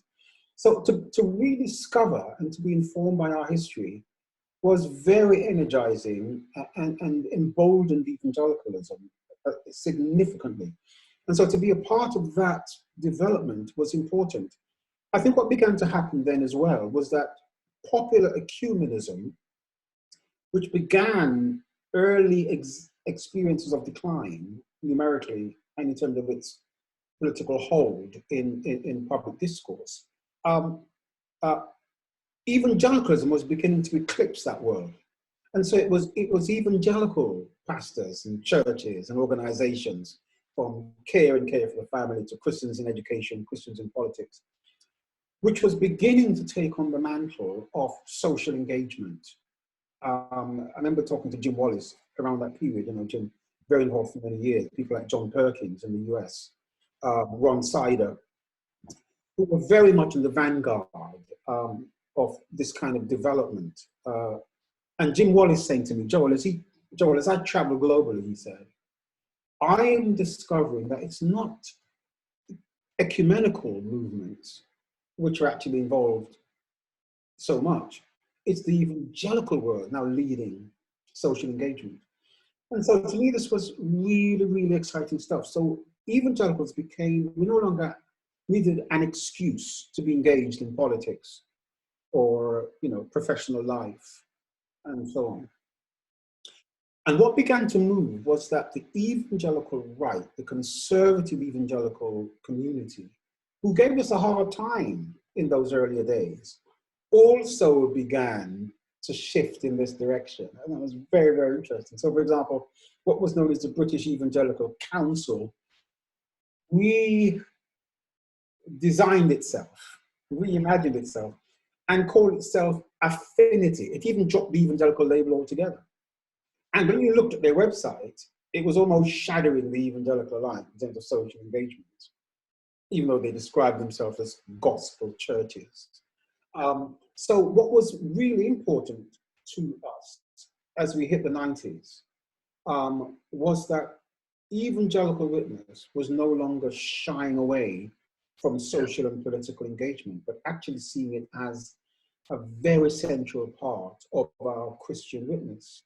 I remember Alistair McGrath in the last book I wrote. I was talking to Alistair, and I said, Alistair, tell me about this combination of spirituality and political life. And Alistair said to me, the social gospel got everything else wrong and one thing right. What God has joined together, let no man put asunder. So in other words, the social gospel got that right. And somehow our task as evangelicals was to recover that confidence in the marriage between, the holy and the unholy, if you like, the secular and the profane, needed to come together through political action informed by scripture. It's a powerful story. We haven't got time today. Part of my PhD research looked at the nature of evangelicalism, and when I was mired in reading lots and lots of books in the day, realized it was almost like the word recovery is the right word. You can't understand the UK landscape of hospice, probation, football, the NHS, all these institutions that Christianity and evangelicalism, a relationship, an experience of God necessitated and gave rise to those things that the state takes over. And, we in the 60s and 70s, the evangelicals had to rediscover it was their birthright and their heritage. It wasn't alien to them. And it must have been a very, very exciting time for you then. It was very exciting, yeah. Rob Warner's book, which you mentioned, was, because Rob did his research whilst being on Evangelical Alliance's board. Yeah, he would have been, wouldn't he? Because it was published in 2001. So, wasn't it? Yeah, gosh. So it would have been. Yeah, I went. Okay, so all the archives that he accessed, he must have had many conversations with you. I'll say no more. Yeah. Now we're on the downhill run here with at this stage of your life through to the present day. Joel, I've been working you hard. Thank you. So in 1997, when you become the general director, I remember that well. It's the year my wife and I planted the church that we still lead. Now, that meant presenting evangelicalism to a particularly secular audience at that point, the growth in technology and media and where secularism had got in the UK then. You, according to my research, and my research team, aka Dr. Simon Machin, you once said that you have sometimes found evangelicals the scarier audience than the secular audience. I don't know if you remember making that statement, but in terms of engaging with, do you have any recollection of saying that? Oh, very much, yes. Yeah, explain that to us. Yeah, so one of the privileges of evangelical confidence which emerged during this period was that we were being asked to comment on cultural, political, contemporary issues much more. So I remember in the early days, if we got an invitation to speak on the BBC, for example, it would be like champagne bottles, BBC. But after a while, we didn't become blasé about it, but it became normal for us to engage with contemporary issues on behalf of our constituency. And whenever I did that, I was always conscious of speaking to two very distinct audiences. One was the one in front of me, Josephine Public, and the other was the one behind me, Joe from Grace Chapel.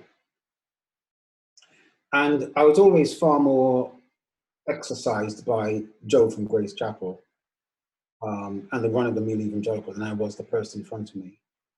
Because in speaking to the person in front of you, you cannot use the language of Grace Chapel. You have to use the language, Josephine. So you have to find ways in which you export the cultures and the convictions of evangelicalism for a contemporary audience. You can't go charging out there talking about sin blatantly. You can't go talking about the devil and demons. You can't make the assumption that the confessional basis of your existence is readily understood and that that narrative is shared out there.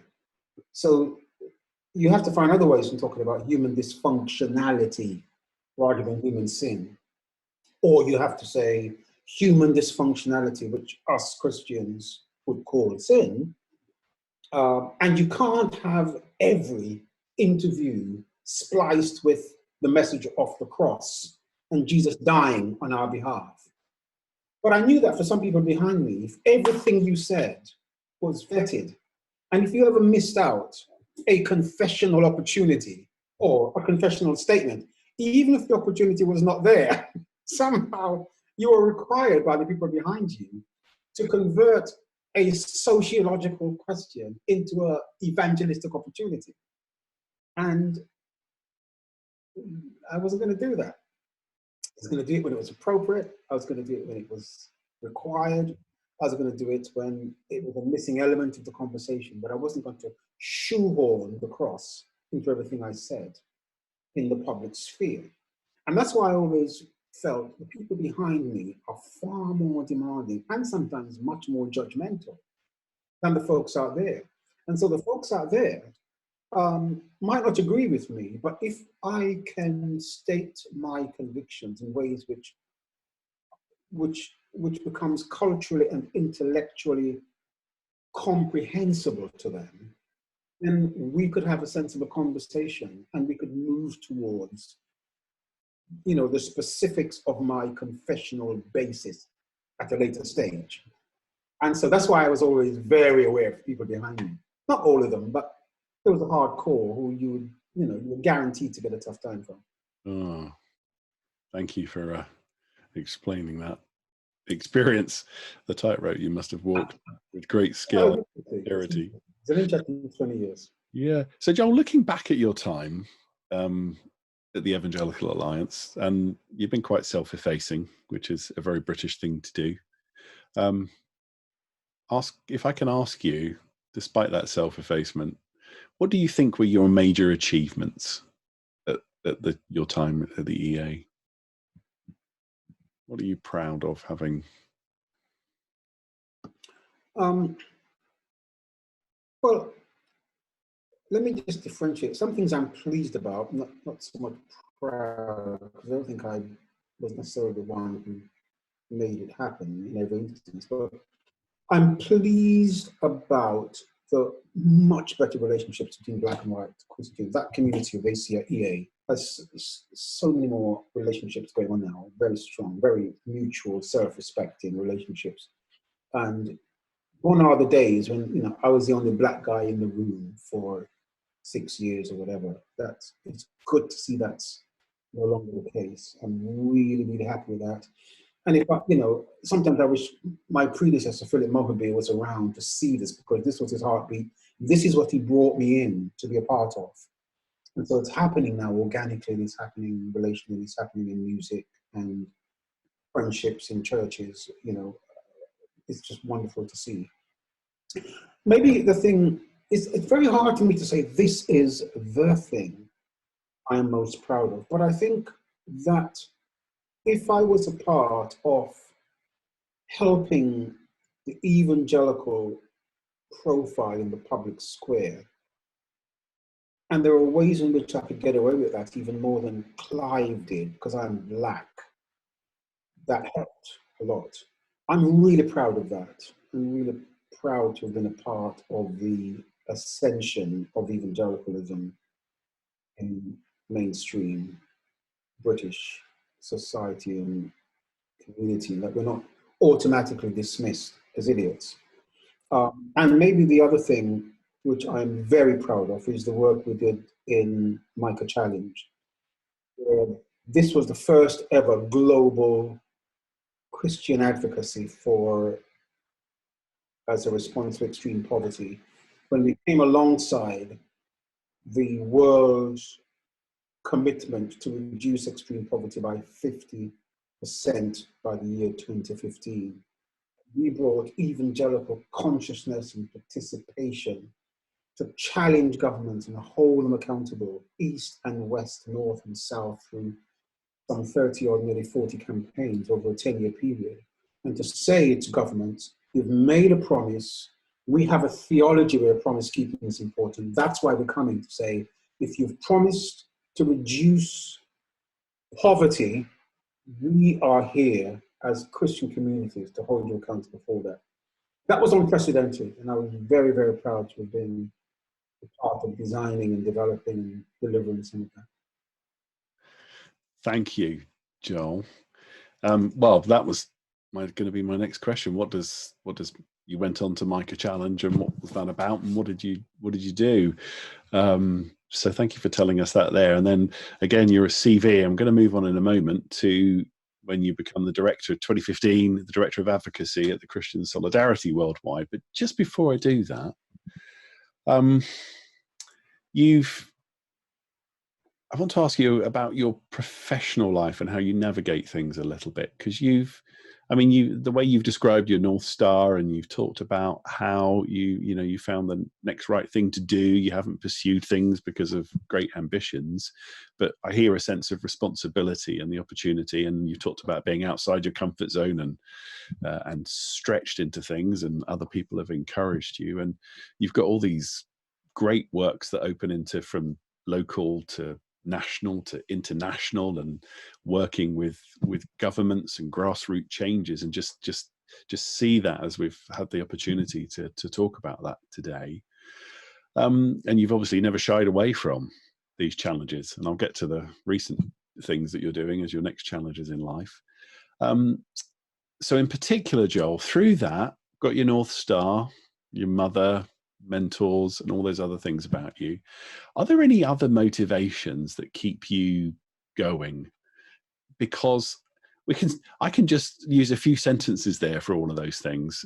There are an immense group of stakeholders with competing demands on you, expectations of you, never mind resources and the actual missions and objectives you're trying to achieve. There must have been times when it must have been very difficult to keep pressing into those things. It's always easy to look back, isn't it, and see that it was obvious to get from there to here.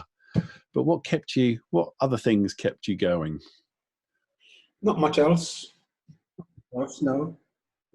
That's that sense of calling. It is that North Star. It is the drumbeat. It is that homing device. It is the sense that, okay, this is what you're doing now. You didn't plan it. You didn't design it. It's dropped in your lap, but this is what you're doing. And so once that happens to me, I become fairly single-minded.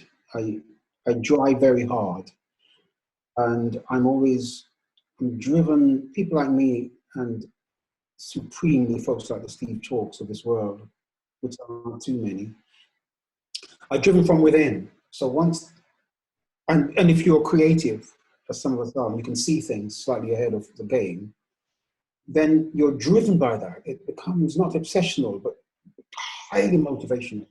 You go to bed thinking about how this can be done better, what mistakes are to be avoided, how people will be served and serviced by your application to this task. And so that drives, it hasn't been more complicated than that, to be honest, or more spectacular than that for me, that this is now in your lap, you're responsible, there's an inner drive, and the North Star calls you.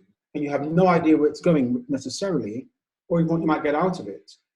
But the drum beats the drum beats, and your feet just, yeah, you have to march the drum beats. Wonderful, wonderful.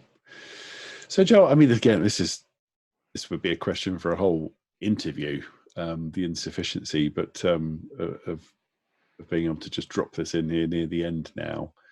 But you're seeing, as I say, seeing how your horizons have broadened from the local, national, international, government, politics, church communities to the grassroots. The question I want to ask you now is about connection between all of those different stakeholders, and ultimately, what have you learnt in all your experience about how those sort of objective, let's use the phrase the common good, that's something for government and international and local, that there are things that can happen that make the world a better place, and in particular attend to a lack for people in the world, but you've managed to mobilize people at a grassroots level. So beyond, what have you learnt connects the most to the grassroots for on the ground activism that connects all those things up and sees real change? Does that question make sense? I say it's a massive. Yeah. People don't respond to theoretical ideas. They respond to perceived needs, whether it's the perceived needs they have and they carry in their own experiences, or the perceived needs of people for whom God has given them a passion, or the telly has informed them about something which needs to change, or they're just sufficiently angry that they want to do something, and that they have, and within the Christian context, they have now discovered that they have biblical license to do something about it. And I think Bill Hybels once said a really helpful thing. How do you know what God is calling you to do? He said, if you're angry about it, if you get up and you just vex, if you cry when you see it, or you're moved with compassion, maybe that's your calling. And I think that's a really helpful indices, a really helpful guide. That thing which makes you mad may be God's way of saying, this is what I want you to try and do something about. And I think the other thing to bear in mind is that no one person can do everything, but everyone can do something. And so to be guided by our anger, to be guided by our frustration, to be guided by the thing which happened to your friend or your son or your daughter, and you don't want others to experience the same thing. It's like when somebody's experienced a tragedy, their child was blown up or killed by somebody who has diplomatic immunity from the States, mowed down on a motorbike or whatever. And you hear that parent say, I just don't want anybody else to go through what my son or daughter experienced. That's why I'm campaigning. That's it. So I think there has to be this resonance with people. And to talk about global poverty or to talk about corruption in an abstract doesn't really move anybody. But when I see that here in the Philippines, this thing is affecting us, or when I see here in Australia that our good friends in the global south are really being ravaged by the fact that $1 trillion goes missing every year through corruption, and a lot of that has to do with, multinational companies stealing the wealth of somebody in Africa, and that makes me mad. Then I might respond to Micah challenge to respond and talk to your politician. So I think it's that. I think it's linking the general to the particular of people's experiences, and then reminding ourselves as Christians that we already have a mandate from Scripture to follow our anger and what I call angry hope, to bring to the party this sense of angry hope. We're as mad as anybody else, but actually we're also hopeful. And that's what we bring in our social action. And so my privilege has been to sort of wire churches up and individuals and myself to say, this is what we want to try and get ourselves engaged with, here to change this now. Yeah. So Joe, you've got, by this point of life, you've got this multiple portfolio of things, some of which I say didn't even have on your CV till you mentioned to me today. And we've talked in passing about you freelance broadcasting with the BBC. You're a published author, international speaker. You're an expert in, as best as I can tell, current affairs, religious freedom, biblical teaching, justice, leadership, faith-based grassroots organization, human rights. I mean, that's just a smattering of your portfolio of experiences and interests. So other than that portfolio of things broadly, you've got a particular role since 2015 in working alongside Christian Solidarity Worldwide. Can you tell us what that role is? What are you doing there? Well, two things here. One is you mentioned that I have expertise in all of these areas. That's not true, really. I used to say to people, I was the general director of the Evangelical Alliance because they couldn't find a specific director. So I'm a specialist in generalizations. That's me. So my life has been frustrated because as a generalist, I walk into these specialist conversations and feel totally overwhelmed. This is not being humble. Feel totally overwhelmed. But what I know is I bring a generalized experience into the specifics, which broadens the conversation very often. And that's what I bring. My work with Christian Solidarity Worldwide is no longer, so I left there in 2017. No, it's okay. But I arrived, which is why my CV is out of date. But I arrived at CSW in 2015, part of some academic work I was doing. So when I was 60 years old, I decided, what can I do to myself now to keep, what present will I give myself? So I thought, I will start a doctorate. And this was for a number of reasons, really. You've got, is this true? Do you have 3 honorary doctorates? Yes, this is really just 3 so far. So you got 3 honorary ones, and you decided as a gift to yourself to do do one, do all the reading and the research one. Yeah. It was what I call my Mount Everest. So, yeah. So I wanted to try and gather up some of my generalized experiences and to really try and focus down on something for a while. And one of the experiences I'd had up to this point, Jason, was the fact that I was around the kind of human rights world, Equality Human Rights Commission. I suddenly woke up to find myself in this thing with Trevor Phillips and others thinking, what am I doing here? These are specialists. But I had a role there to play and learned a great deal from it. I was advisor to the Foreign Secretary on issues around religious liberty, which kind of partially did on behalf of the Archbishop, who asked me to accept a position there. And once again, I'm sat around this place, Jason, with trade unionists, agencies involved in human rights, who were real specialists. And what motivated me as I sat around these meetings and listened to people talk about and agitate and advocate for people suffering their lack of freedom, from a lack of freedom in other parts of the world, who they will never meet, don't know. But these individuals sat with the Home Secretary to say, we've got to do something, the Amnesty International, we've got to do something about this. And I left those quarterly meetings, I was there for about 2 years. I left those quarterly meetings thinking, you know what? These meetings feel more consistent with the mission of God than some prayer meetings I've attended. These meetings feel to me to have something to do with God's commitment to liberating the prisoner than half of the Christian things I go to. And I was deeply impacted by that. I thought, let me follow this through. What is the Christian role in this world of human rights? Which is why I did the doctorate, because I wanted just to focus down on something for a while, not to become an expert, but just to have a focus.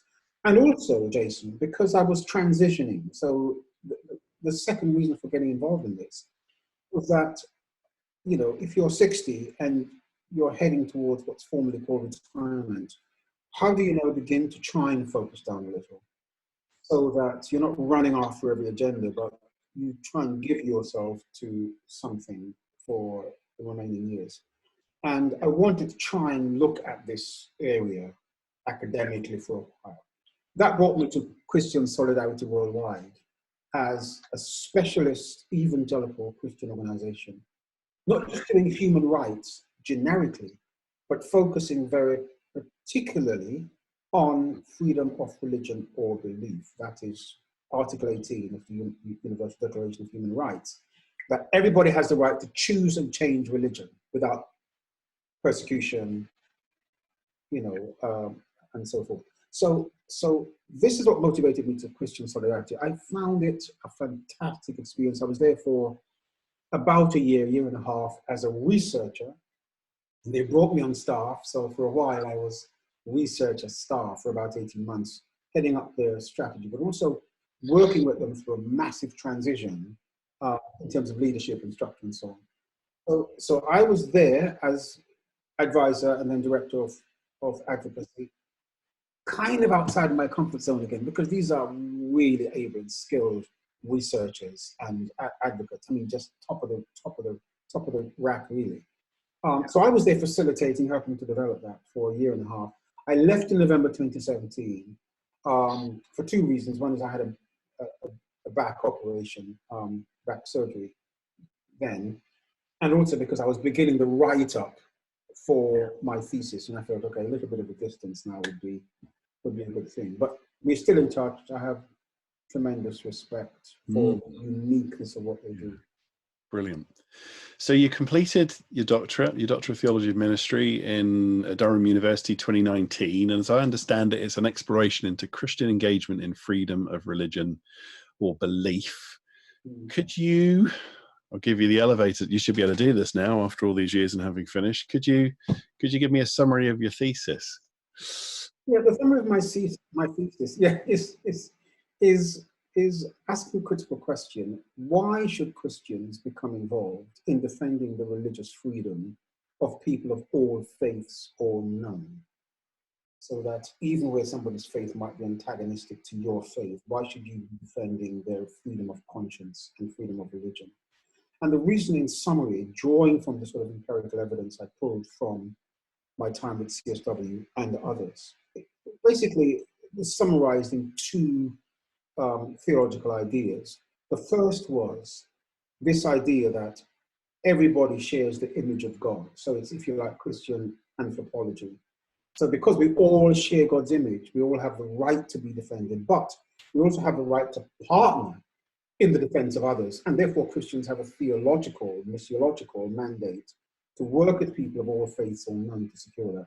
The second part of the theological discussion, which was slightly more risky, was to pursue the idea that there is a Christian internationalism, universalism rather, Christian universalism, which means because we share the image of God, universalism means that we are integrally engaged in the suffering of the world and therefore integrally responsible to do something about this. And I focused that down in terms of a, if you like, a theological framework for freedom of religion or belief. And because there hasn't been one, it hasn't been spelled out quite so clearly, yeah, I thought I'd give it a go. Brilliant. And it was striking that your thesis, I've only had a cursory look at it because I only just got it, seems to argue for a biblical mandate on universal social righteousness from Jesus' teaching in Matthew.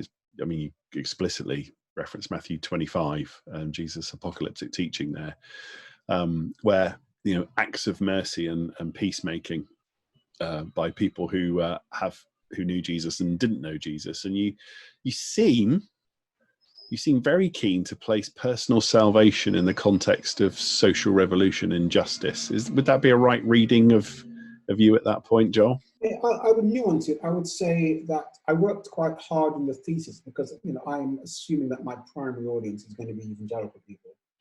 If you begin to talk about universalism, you're not talking about universal salvation. Everybody, irrespective, will be saved. So just be cool, take it easy. Don't get too intense about this. No, I wanted to say, that there's something still in the particularity of the suffering of Jesus and his death and resurrection, which leads to salvation. So my soteriology is not confused by my universalism. And therefore my universalism is about the mission, universal mission, the fact that the Missio Dei is something God is already doing in the world. And as David Boss said, the church is invited to become involved in that mission if it so chooses. But God isn't waiting on the church to rescue the world. He's already at it, and he's at it outside of the church. And so this is the distinction I was trying to make, that Christian universalism doesn't desecrate the cross by opening out God's generosity to the world. That's trying to keep that balance. And Matthew 25 is one of the number of passages I explored in trying to make this argument for a Christian universalism. I actually start with places like the covenant with Noah. You know, the rainbow, God isn't just about a particular group of people. He's committed to the whole of life, the whole world. To Isaiah 53, the suffering servant, I make a big deal there. But the suffering of Jesus, I speak about a fellowship of suffering. It is risky, but this fellowship of suffering means that all human suffering becomes integrated in the suffering of Jesus. And therefore, if he's borne all of our sin and carried all of our sorrow, my argument is that this includes the suffering of persecution, whether you're Christian or not, that is drawn into the cross.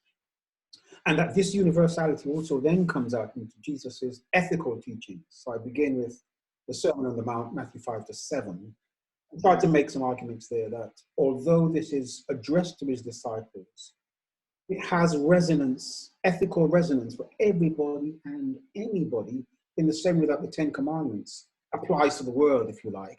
And Micah, love, justice, do mercy, walk humbly with God, applies to everybody, not just Christians. So in the same way, I'm saying the ethical teachings of Jesus opens out a universality, which is then also reflected in passages like Matthew 25. So that's my fast elevator lift construct of my thesis. Very clear. We've had a wide-ranging interview, and haven't got time to delve much more into the academics of your work, which I would love to do more on. But let me ask this for anyone listening as well. Will you be? I know it's last year you finished this, Joel. Is this going to be turned into a book? I mean, your thesis is incredibly readable. Very well. Sorry, I do lots of doctoral supervision, and was impressed about how readable it is. But will you be turning it into a book of some sort, or? But listen, you're not just saying that to be nice to me. No, I'm not saying it to be nice to you. It's an incredible piece. I mean, it's a cursory look I've had at it, but it's very well written. It's very readable. One of the things, it's a pet peeve of mine when I'm reading. I read so many doctoral pieces of work that, you know, the more complicated the syntax, the smarter people sometimes think they are. But it's strikingly clear and well written and comprehensible. But obviously people are often put off, when you say read a doctoral thesis. So my first thought always is, I hope this gets turned into a book of some sort.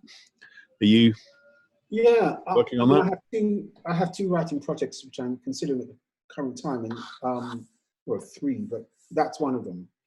So I've just submitted a 5,000-word article coming out of this idea of from the thesis. And my next big job is to convert the thesis, to publish the thesis at some point in the next 12 months, I hope.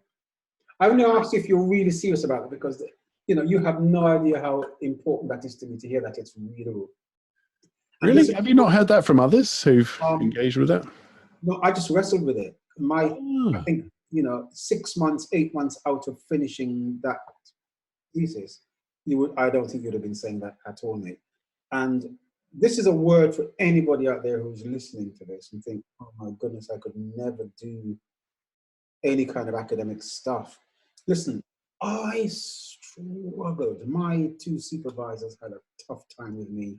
To be coherent, to flow, to be accessible.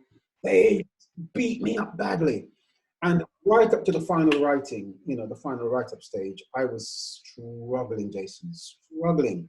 So to hear someone like you who worked his way across thesis saying that is testament to the fact that anybody out there who's thinking about this should not be intimidated. My brain doesn't work academically. See, what I've enjoyed about it so far, and I know I will from what I especially got to learn to know about you, Joel, you talk about, you were quite, again, self-effacing about being a generalist. There is a body of increasing research of what's called a neo-generalist, and research that emerges from people with, you know, real world experience. And I can see already, and as you're talking to me, how you would, you know, for the pastor in you with all those domains that you've experienced, you know, it would have been like wrestling, you know, an octopus into a bag. So many things that would have been amazing to be in there. And that's always the challenge of an academic work like this. You have to have the pathway through all of that, but I can already see as you read it, just that it peeks into all these aspects of your life. And ultimately that's what makes it, for me, again, as someone who's an academic who read it, makes it compelling, because I know this is not just theory. I mean, you've got good theory in there, but it's grounded in decades of experience. You know, it's one of those things that you read, does this exist in the real world? It's a fantastic piece of work, and I hope it gets read widely. So please do turn it into books and articles and other things. Very encouraging. Thank you. Do. So Joel, let me, we're right near the end here. So at this stage of life, being a Pentecostal, evangelical, you still obviously, and it's in, you know, clearly in your thesis work, you still look to the Word of God for your understanding of, you know, who you are, and what God's doing in the world and in your life and in the world of others. And it's, you know, so what do you have an awareness of that from being a young boy to where you are now? Is it something that, you know, the Word has got a more richness to it? You know, is it a bigger tapestry, a larger mapping?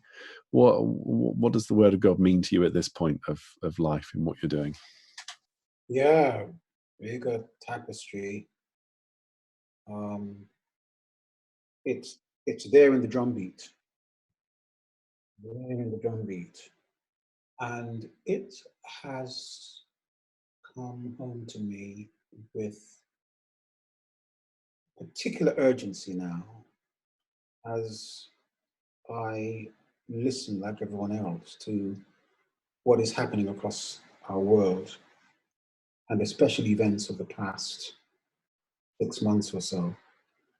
And as a Black person, as a Black Christian person, and as a Black Christian leader, and hopefully somebody, you know, who likes to live out their Christian experience within some kind of intellectual coherence, the Bible is even more important than ever.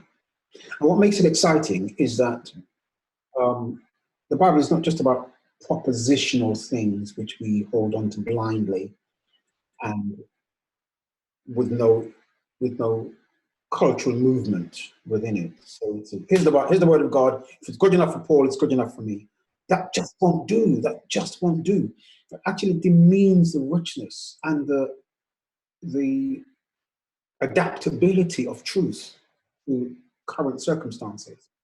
So somehow this work of interpretation and hermeneutics and adaptability of truth, more challenging than ever. Whether you're talking about human sexuality, whether you're talking about what does it mean to respond to the Black Lives Movement, how do I ensure that I respond to my Blackness as a Black British person with 60 years and more of experiences in the UK context?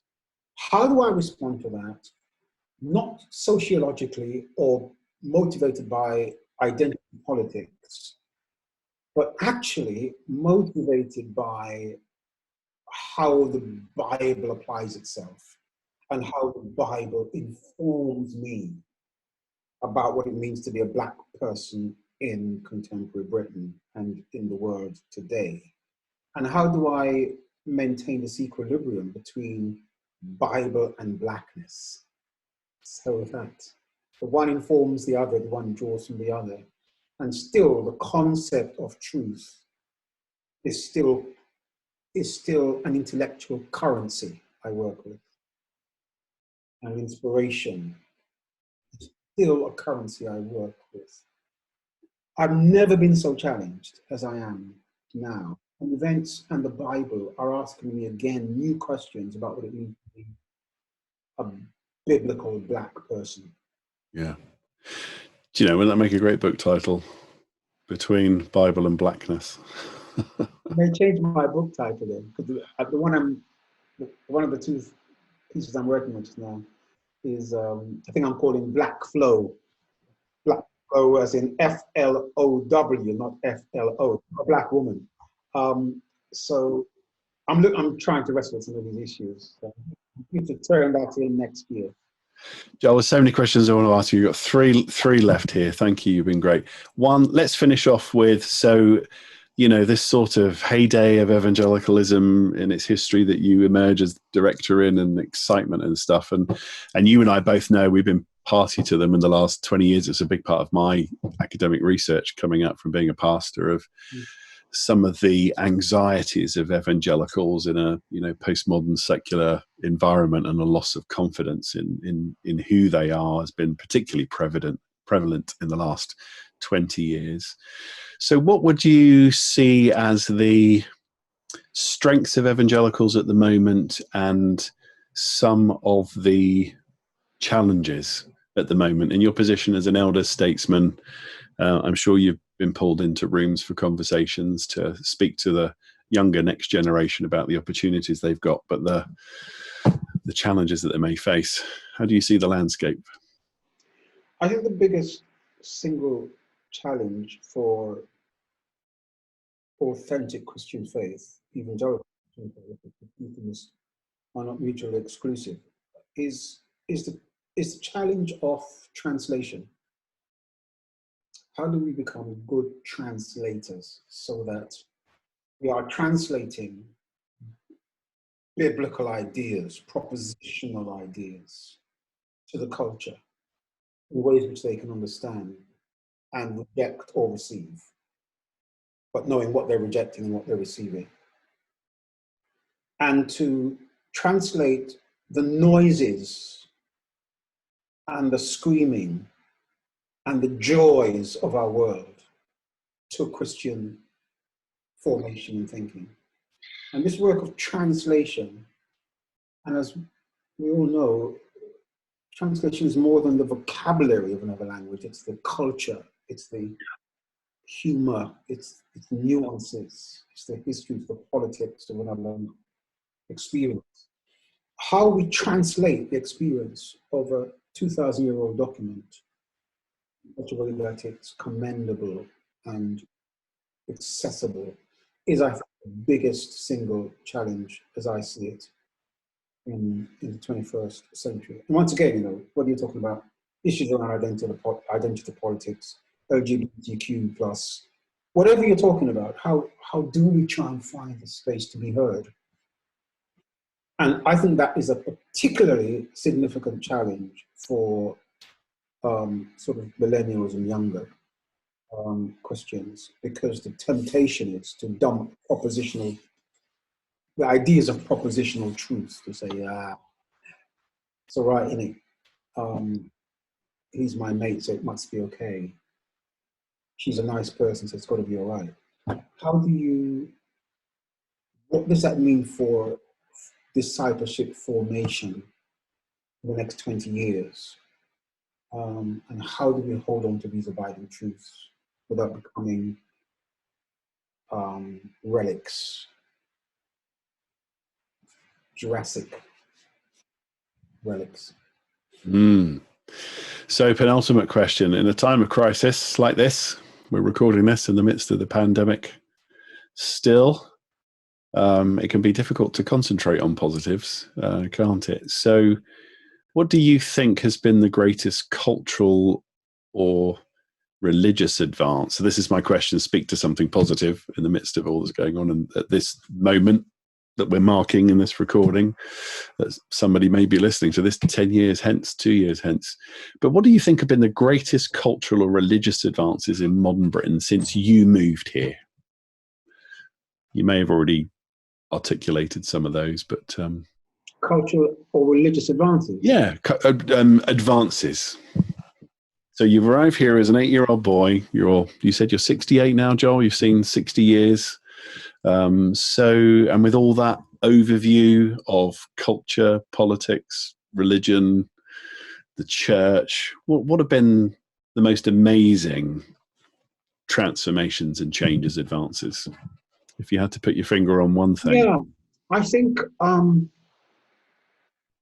trying to get hold of what diversity means is a really important cultural development.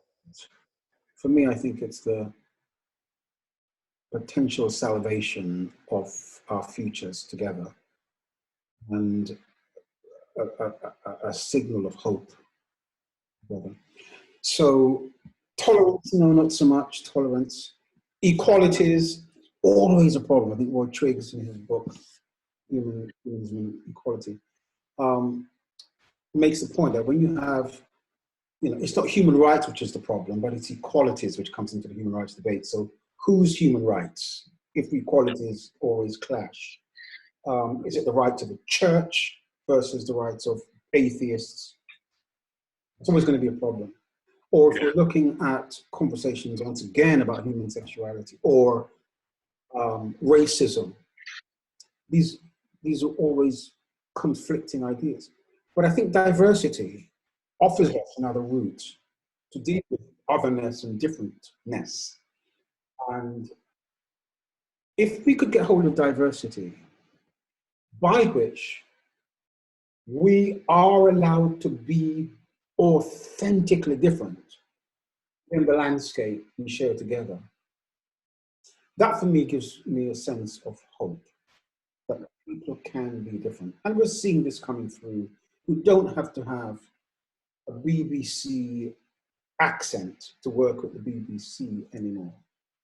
And COVID has brought people to the fore again, so that politics is done with people at the forefront. NHS has gone beyond political wranglings to how many people can we keep alive? How many people can we keep in their jobs? Because the economy demands it, but actually people have come to the fore. Why have we had people of color, BAME communities, dying more than others? Let's go look again at what's going on there. What are we doing about people in residential settings? We've thought about them as we've never thought about these individuals before. So people in their diversity have come to the fore in the last 6 months as never before. And I think we're now asking the right questions. If we return people to the workplace, how are we doing so? And how can we get the best from individuals in the workplace? Do they stay home to work? Do they work part-time home, part-time in the office? So I think the great hope for me is that if we can sustain this commitment to people, Black, Asian, white, Black, whatever, if we can maintain a commitment to people and the diversity of otherness, and somehow find a way of mutual respect, that would be a fantastic world to live in. Wonderful. So Joel, lastly, it's not on the CV and background research, and you mentioned it to me before we came into the interview today, and we're going to finish with something very personal for you and that you're facing. You told me that I think you said you're currently halfway through some treatment for cancer. Could you tell us about that? What's been happening? What's been going on? So I had a prostatectomy, a radical prostatectomy last November 2019. So like many blokes, the signs begin to develop in this issue of prostate. It becomes a part of your life. And I actually went public when I was going for my operation, largely because I wanted to say to other blokes, please go and get a check. Go get checked out. So my operation, my surgery last year, which this machine operates on you, but there's a surgeon there, but was quite a dramatic thing for me. And I remember doing a piece on Facebook just before my surgery, in which I was saying, please pray. I believe in miracles. I pray for miracles. But actually, I don't want God's credibility to depend entirely on my healing. God's a bit bigger than that. But I said, I want to learn how to dance in the darkness. But I think somebody heard me on that. So it's been really difficult, particularly early this year, the early stages of late last year into this year, was a really tough period of healing for me personally. Do you know what, Jason, that got compounded. I'm sure you won't mind me saying this, but that compounded because just as I was getting rid of my catheter in early December last year, after 6 weeks, which is not great, we sat in a consultation with my wife and the consultant to hear the results of her biopsy, only to learn that she had breast cancer. For the last 8 months, both of us have been in treatment in the middle of COVID. It's been the most incredibly challenging time, but one in which we're both learning the grace of God and the richness of friendships and support. We've not gone lacking for anything because the prayers and the support has been phenomenal. For us as well, it's the sense of priorities now and what life is about, and the sense of peace, and the sense that God hasn't abandoned you because you're sick. And having to relearn something which would have been very difficult for me as a Pentecostal 50 years ago, that being sick doesn't mean being sinful or being a spiritual failure. That recovery and trusting God for that miracle is still consistent with going through medical help. And in the middle of all of that, learning the grace of God and the peace of God, and not allowing yourself to be fazed by the big sea of cancer. And it's a bit like, if you go buy a red Volvo or something, suddenly you notice them everywhere. But then, as we watch TV and listen to you hear every day there's something about cancer. It's very prevalent, people. 1 in 2 persons will get this thing. As my GP said to me, Joe, if you hang around long enough, you stand a good chance of catching this. So we're both going through this treatment. We're both just about to head for therapy. My wife's finished 8 series of chemo, which was really challenging. Yeah, I've had friends who've had it's been brutal chemo. It's a tough thing. Chemo's a tough thing. Yeah. So we're just now, right. I would say, halfway through our treatment, and God willing, come the back end of this year. Yeah. So, Joe, if I can just dwell a little bit here. So, your prognosis, how are things looking at this stage? Looking better. So, I had a blood test result yesterday, and so my PSA, that's what counting your cancer performance, as it were, is very low, very low. So we're assuming that treatment through radiotherapy will take us at the other end. But at the meantime, we're just as busy. We're not folding our hands, and we've got books to write, people to talk with, interviews with esteemed academics who ask you intrusive questions about your life. Continues. Great pleasure. And you learn to serve God from your dispositions as much as your blessings. Yeah. Brilliant. So, Joel, very, very last thing I'll land on here. I mean, I was going to ask you, so what's going on there with Church and Faith, but you've articulated that beautifully, and the support and the richness of that. But if I dare ask this at the end of this wonderful interview, I've so delighted in finding out more about you, and I know people listening to this will too. With this phase of life and finding out you've got cancer and having treatments, I imagine you, as I'm sure you would do, at home or other places on your own, praying, enjoying your relationship with the Lord that you've had for all these decades. What does it bring beyond theological concept. Yeah, suffering happens and all that kind of stuff. But what's it brought into your relationship that you have? And I know you'll have a very personal relationship with the Lord, as we would say, as Christians would say. What's the texture of that relationship been like these last few months? Well, it's been a it's been a time of introspection and introversion. I'm an introvert anyway, but it's been a time of introspection for a number of reasons. One is COVID has locked us all down to introspect at our heart's content. So there's a lot to be introspective about for all of us. And the reality of death and demise comes to us on our TV screens daily through the updates, which we hear from the Health Secretary and PM and others. So there's that time of introspection where you are confronted with your mortality, not in a morbid way, but it's happening out there, folks, and it's real, and it's not to be feared, it's to be negotiated with. So that kind of introspection is around. But for someone like me at my particular age, where I'm not locked into an institutional existence of any kind, so I don't belong to an organization, I'm freed from the responsibility of leading anybody apart from myself. And that transition between formal ministry and informal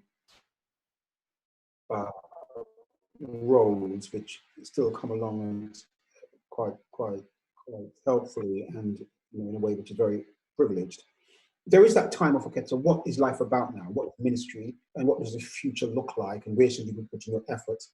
And if you're around for 6 months, how will that count? If you're around for another 10 years, what does that mean?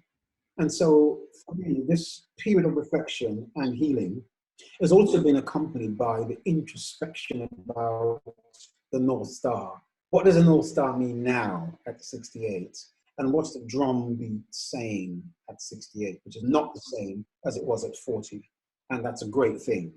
And how do you begin to know how to prioritize, to let some things go, and to reconstruct and reimagine yourself as a servant of God and a servant of people, when you're hardly allowed to leave your house at the moment, and things are happening through Zoom, and relationships have been reconfigured, and ministry for everybody has been reimagined? What does that mean? And that's a really helpful place of introspection. And for me, the last 2 years of my research was deliberately about reflection. I deliberately pulled myself away from platforms and preaching. I haven't preached now publicly for over a year. And that's been deliberate. I got tired of hearing my own voice. I used to come off pulpit and think, oh, shut up. Oh, just shut up and listen. You've been shouting at people for, all your life you've been shouting at people in public places. Just listen for a change. So I really wanted this to be a time of shut up and read, listen, recalibrate, think, come out of the fast lane. And I have been enjoying that. So the question now is, in this period of physical recovery, this period of healing, what is the North Star saying? What drumbeat saying? And where might you put your energies? Because you're not the kind of guy who is called to watch TV all day or even do the garden all day. That's not what I do. And so this is a really rich time of rediscovery, redirection. And I'm still pretty busy, it's a lot going on still, but it is a time of introspection still, yeah. Oh, well, thank you, Joel. What a wonderful place for us to finish. May that North Star keep shining brightly, and may that drum beat louder and louder for you.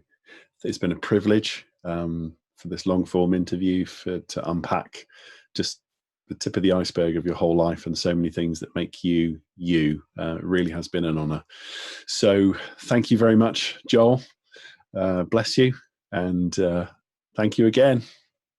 Thank you so much. You know, someone said a long time ago that we're all professors of our own histories. So We are. It's been a pleasure to talk about the Oh, one I do know a lot about.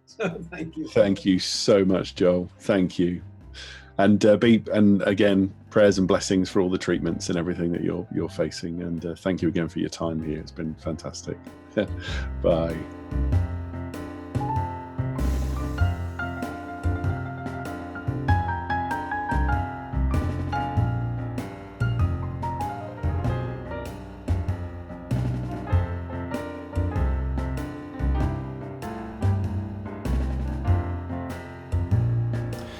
We hope you enjoyed that, and we have many other interviews with amazing guests where we listen attentively and respectfully to discover people's backstories through their beliefs and life experiences and find out what shaped them into who they are and inspires what they do. You can catch all those interviews by liking and subscribing to our YouTube channel. You can find audio versions in your podcast platform of choice: Apple, Spotify, Google Podcasts, SoundCloud, Stitcher, etc. Just search Extra ECC. Of course, you can go to extraecc.com and sign up for our newsletter and find all our social media links and more. And by the way, all links are in our show notes below.